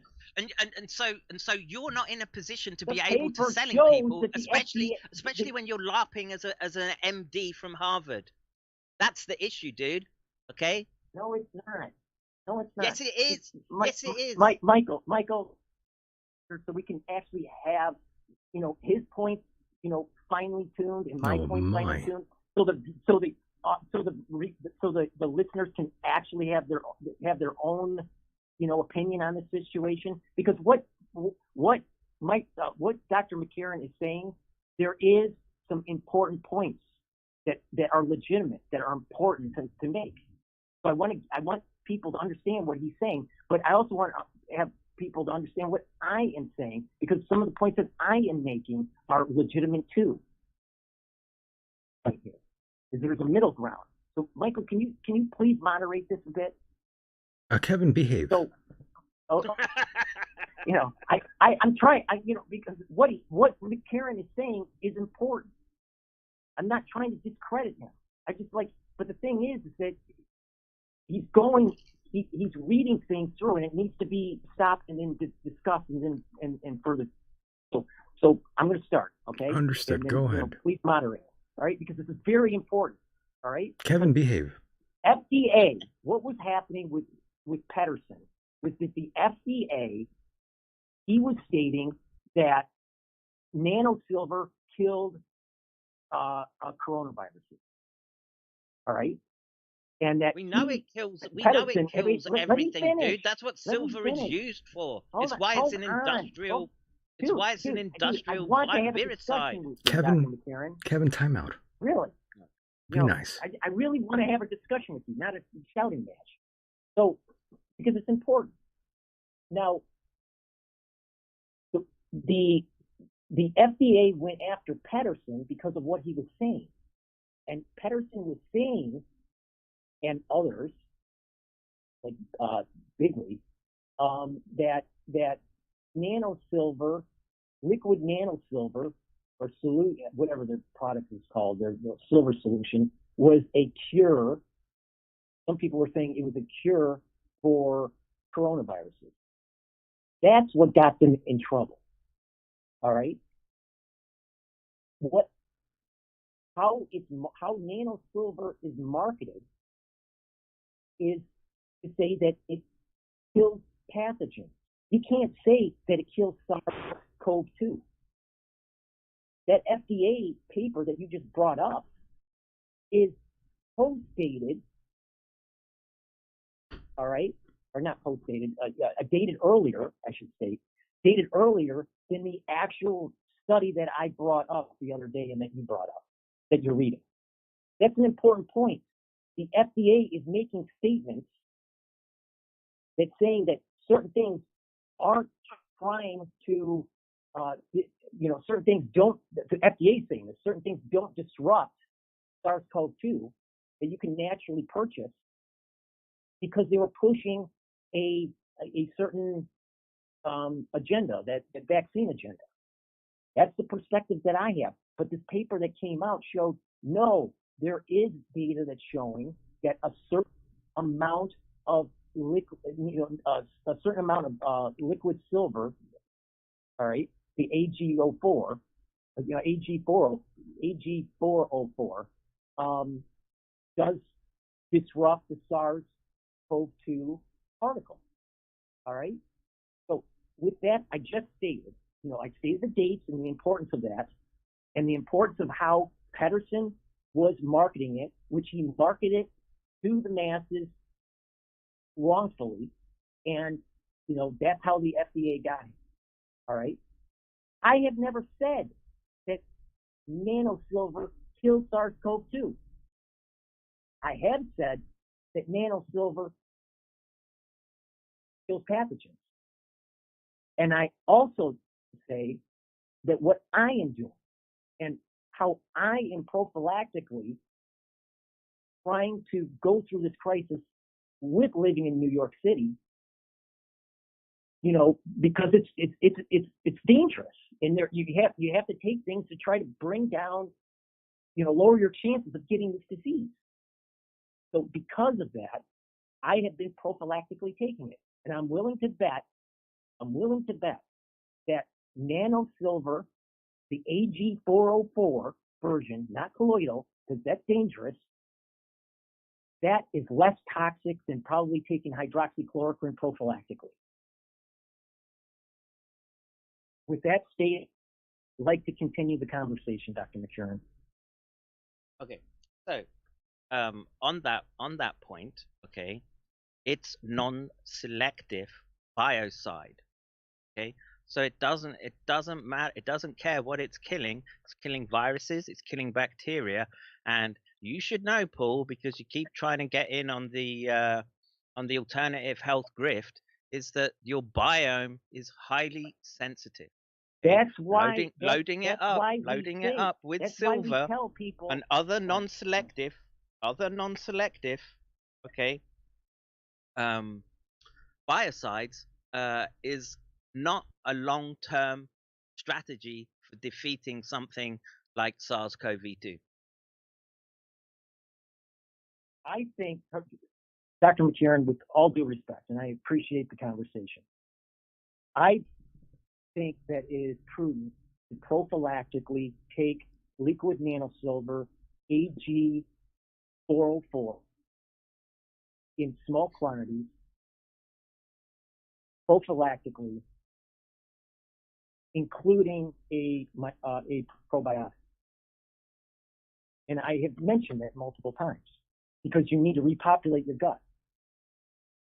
Because you're killing everything off. Great. I agree with you. That sounds like something we're taking on a daily basis. Say that again. I didn't hear you. Say that again.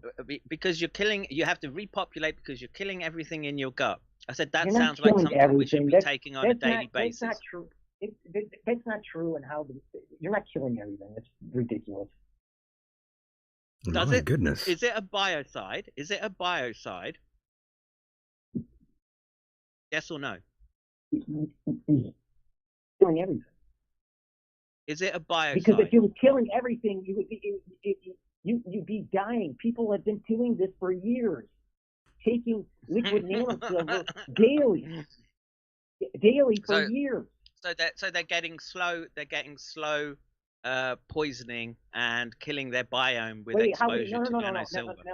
Now let's go back. Now this is an important distinction here, Michael. The toxicology reports show, and I have been told by ABL, that AG404 does not get metabolized, and it gets out of your system at approximately 36 hours. So if it's not metabolizing, it's not being stored in your cells. It's not an accumulation of toxicity. Like it's found in the brain. Like it's not in colloidal liver. silver. Colloidal silver does do what you're talking about. No, but so does the oxygen bound nanoparticle that you're talking about.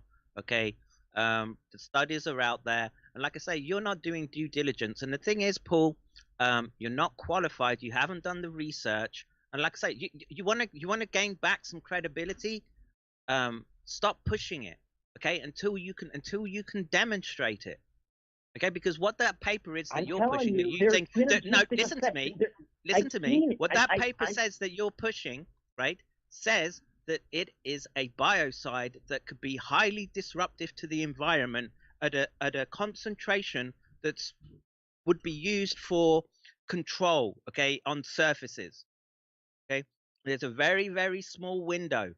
So that paper is either talking about your special silver or it's not. Which is it? It's a combination. That paper studies the colloidal and the nanosilver. I agree with that. That paper, and the paper also shows that the colloidal is much more toxic. All right. No. But if you read it, it says they're about the same. I'm going back, Dr. McCairn. The point is that you have to take stuff prophylactically to reduce your chances of catching SARS-CoV-2 in the middle of the crisis. Yeah, but you're not qualified to make that statement, Paul. Are you a medical doctor? Neither are you. Neither are you. Yeah, but I have a long career, published science, clinical-based science. Okay, and you know what? I use silver in the lab. you numbskull. Why? Why? Because it's a good biocide. Okay. You use a silver salt, and that is not what nanosilver is. Nanosilver is not a silver salt. I use silver. We would make silver solutions, okay, for things like carbon electrodes and doing electrochemistry. Right, exactly. Okay? So someone who's actually used these compounds, done the electrochemistry with them, you want to sit here and tell me about them. Okay. How is nanosilver created versus colloidal silver, and versus what you made in the lab? What you made in the lab is an ionized. That's an ion. It's a silver ion, and it's metabolized, and it stores it in certain cells, and it can accumulate. Ag404 doesn't accumulate. And not only that, ABL has the patent of the coating of the nanoparticle, so it helps with it not being metabolized. So there's a manufacturing process that takes place that is much different than what you did in the lab. Where is this manufactured? The thing is, Paul, you're grifting products. All you have to do is go on the ABL lab and you're grifting products, right? Until you know something about them. Okay, other than what the marketers want you to know, okay, you're not in a position to be telling people what to do. Okay, it's as simple as that. I am in a position to tell people what I am doing. Okay, and that but is then exactly you can't LARP. Okay, as a Harvard MD, you even got pulled up. Okay, from whatever relationship you do have with Harvard, because we're still not sure that you're actually a medical student because you're in evening school. I never said I was at Harvard for medical. I said that I was at Harvard for my master's in biology. So where are you at medical school? Medicine. Dude, I live in New York City. It doesn't take a fucking genius. Where is Harvard? Cambridge, jackass. Where are you at medical school? I am not going to tell you because of people like you follow me around. Busted. No, it's not busted. My goodness. It's just, you know, well, this is getting nasty. You know. Hold on. You know, my public bio. Look at the chat, dude. Look at the chat. Right. The chat is calling you out. I just want to have a conversation with you. Because I do respect, you know, a lot of the things that you're saying. I do. So stop lying. Let me stop lying. Let me finish. All right. My credentials, my bio credentials were out there in the public view way before SARS-CoV-2 ever happened. All right. And during that process, I ended up being accepted and admitted into medical school.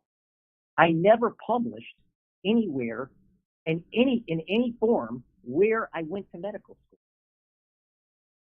But it doesn't take a rocket scientist to figure it out if you know that I live in New York City.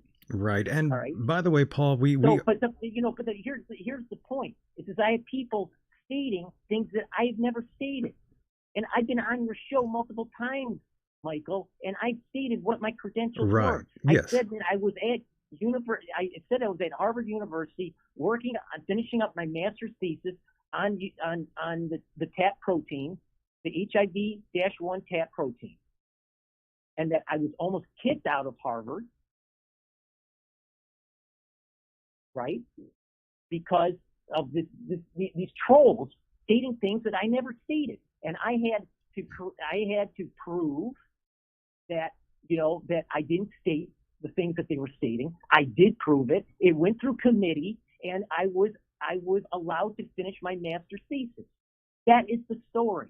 I am at Harvard University to finish a master's thesis for biology in conjunction with me being in medical school.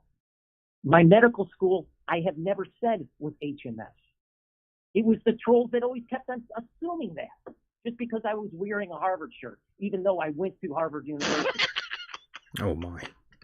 Well, Paul, again, we definitely are running out of time here. And McCairn keeps on, spreading the lie. Yes. Kevin, you need to behave. You both of you need to behave, by the way. I mean, you guys are on the same team here. I don't see why you guys should be fighting. And with that said, Paul, I do want to thank you. Because I actually do have a legitimate scientific reputation to uphold. And okay, Kevin. So Paul's been speaking for a long while, and let's nail another little fact. Here's the thing, though. We are running out of time, so I do need to end the show. Paul, once again, I do want to thank you for being a part of the program, calling in. It takes a lot of balls to do that. We do respect you tremendously. Well, at least I do. Kevin has no respect for anyone, it seems. Not even his own children, it seems. I wanted to state that I do respect Kevin. I wish I was his friend. I wish I was friendly with him. He just wants to be your friend, Kevin. Unfortunately, we become arch enemies. But, the thing is that what he has to say is important because it can save lives. But what I have to say is also important because it can save lives. Understood. And we got to stop fighting. That's right. Keep working together. Yes, you're only trying to help. Stop inciting, I would say. Okay. Stop inciting. Paul, once again, thank you for calling in. We'll talk soon, my friend. Thank you for taking my call, Michael. You got it, brother. Hang tight. And my goodness, holy shit. I don't even know what to say tonight, but Kevin, it's been a blast to have you on the program. We had some fun, took some calls. People were very angry. I thought it was a very successful appearance. Yeah, it was great, dude. I had a great time. Yeah, let's do it again. We will definitely do it again. Any final words before I cut you loose here, Kevin? Go ahead and plug anything you'd like. Once again, Kevin, it was fun to have you here. Honored and pleasured. Well, thank you very much, and it's the same to you. It was a pleasure being here. The only thing that I would push is try and follow me, the things that I'm saying. Okay, I think it's obviously helping some people.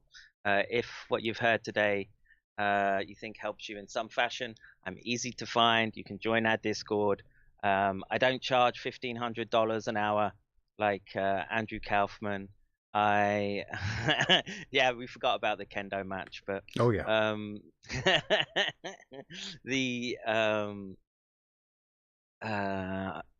I'm not gonna try and sell you oils or silver products, etc., etc. I'll try and work with you through your scientific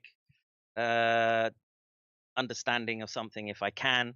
And if my words are helpful to you, all I ask is, like the busker on the corner, drop a penny in the box if you enjoyed it. So nice. That would be it.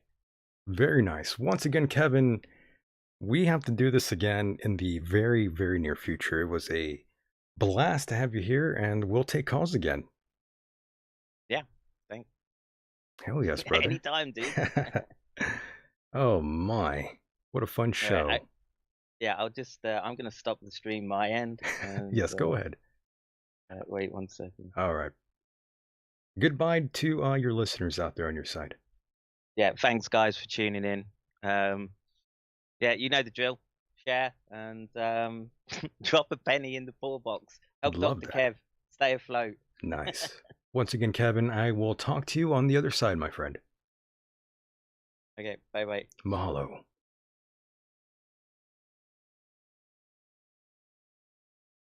And there he goes. Wow. I am at a loss of words. I don't even know what just happened right now. That was that was special, wasn't it? We captured gold here tonight, and I do want to thank all of you out there for being a part of the program as well. Those of you in the chat room, and a special shout out to Kay from the UK, who is probably, he might be asleep, I'm not sure. Regardless, I do want to thank all of you out there who did tune in tonight. Those of you who caught the whole 3 hours, almost 4 of this program, that was fun. We will do it again soon on the other side. And with that said, the world is a mysterious place, and life itself is a mystery. Until next time, mahalo.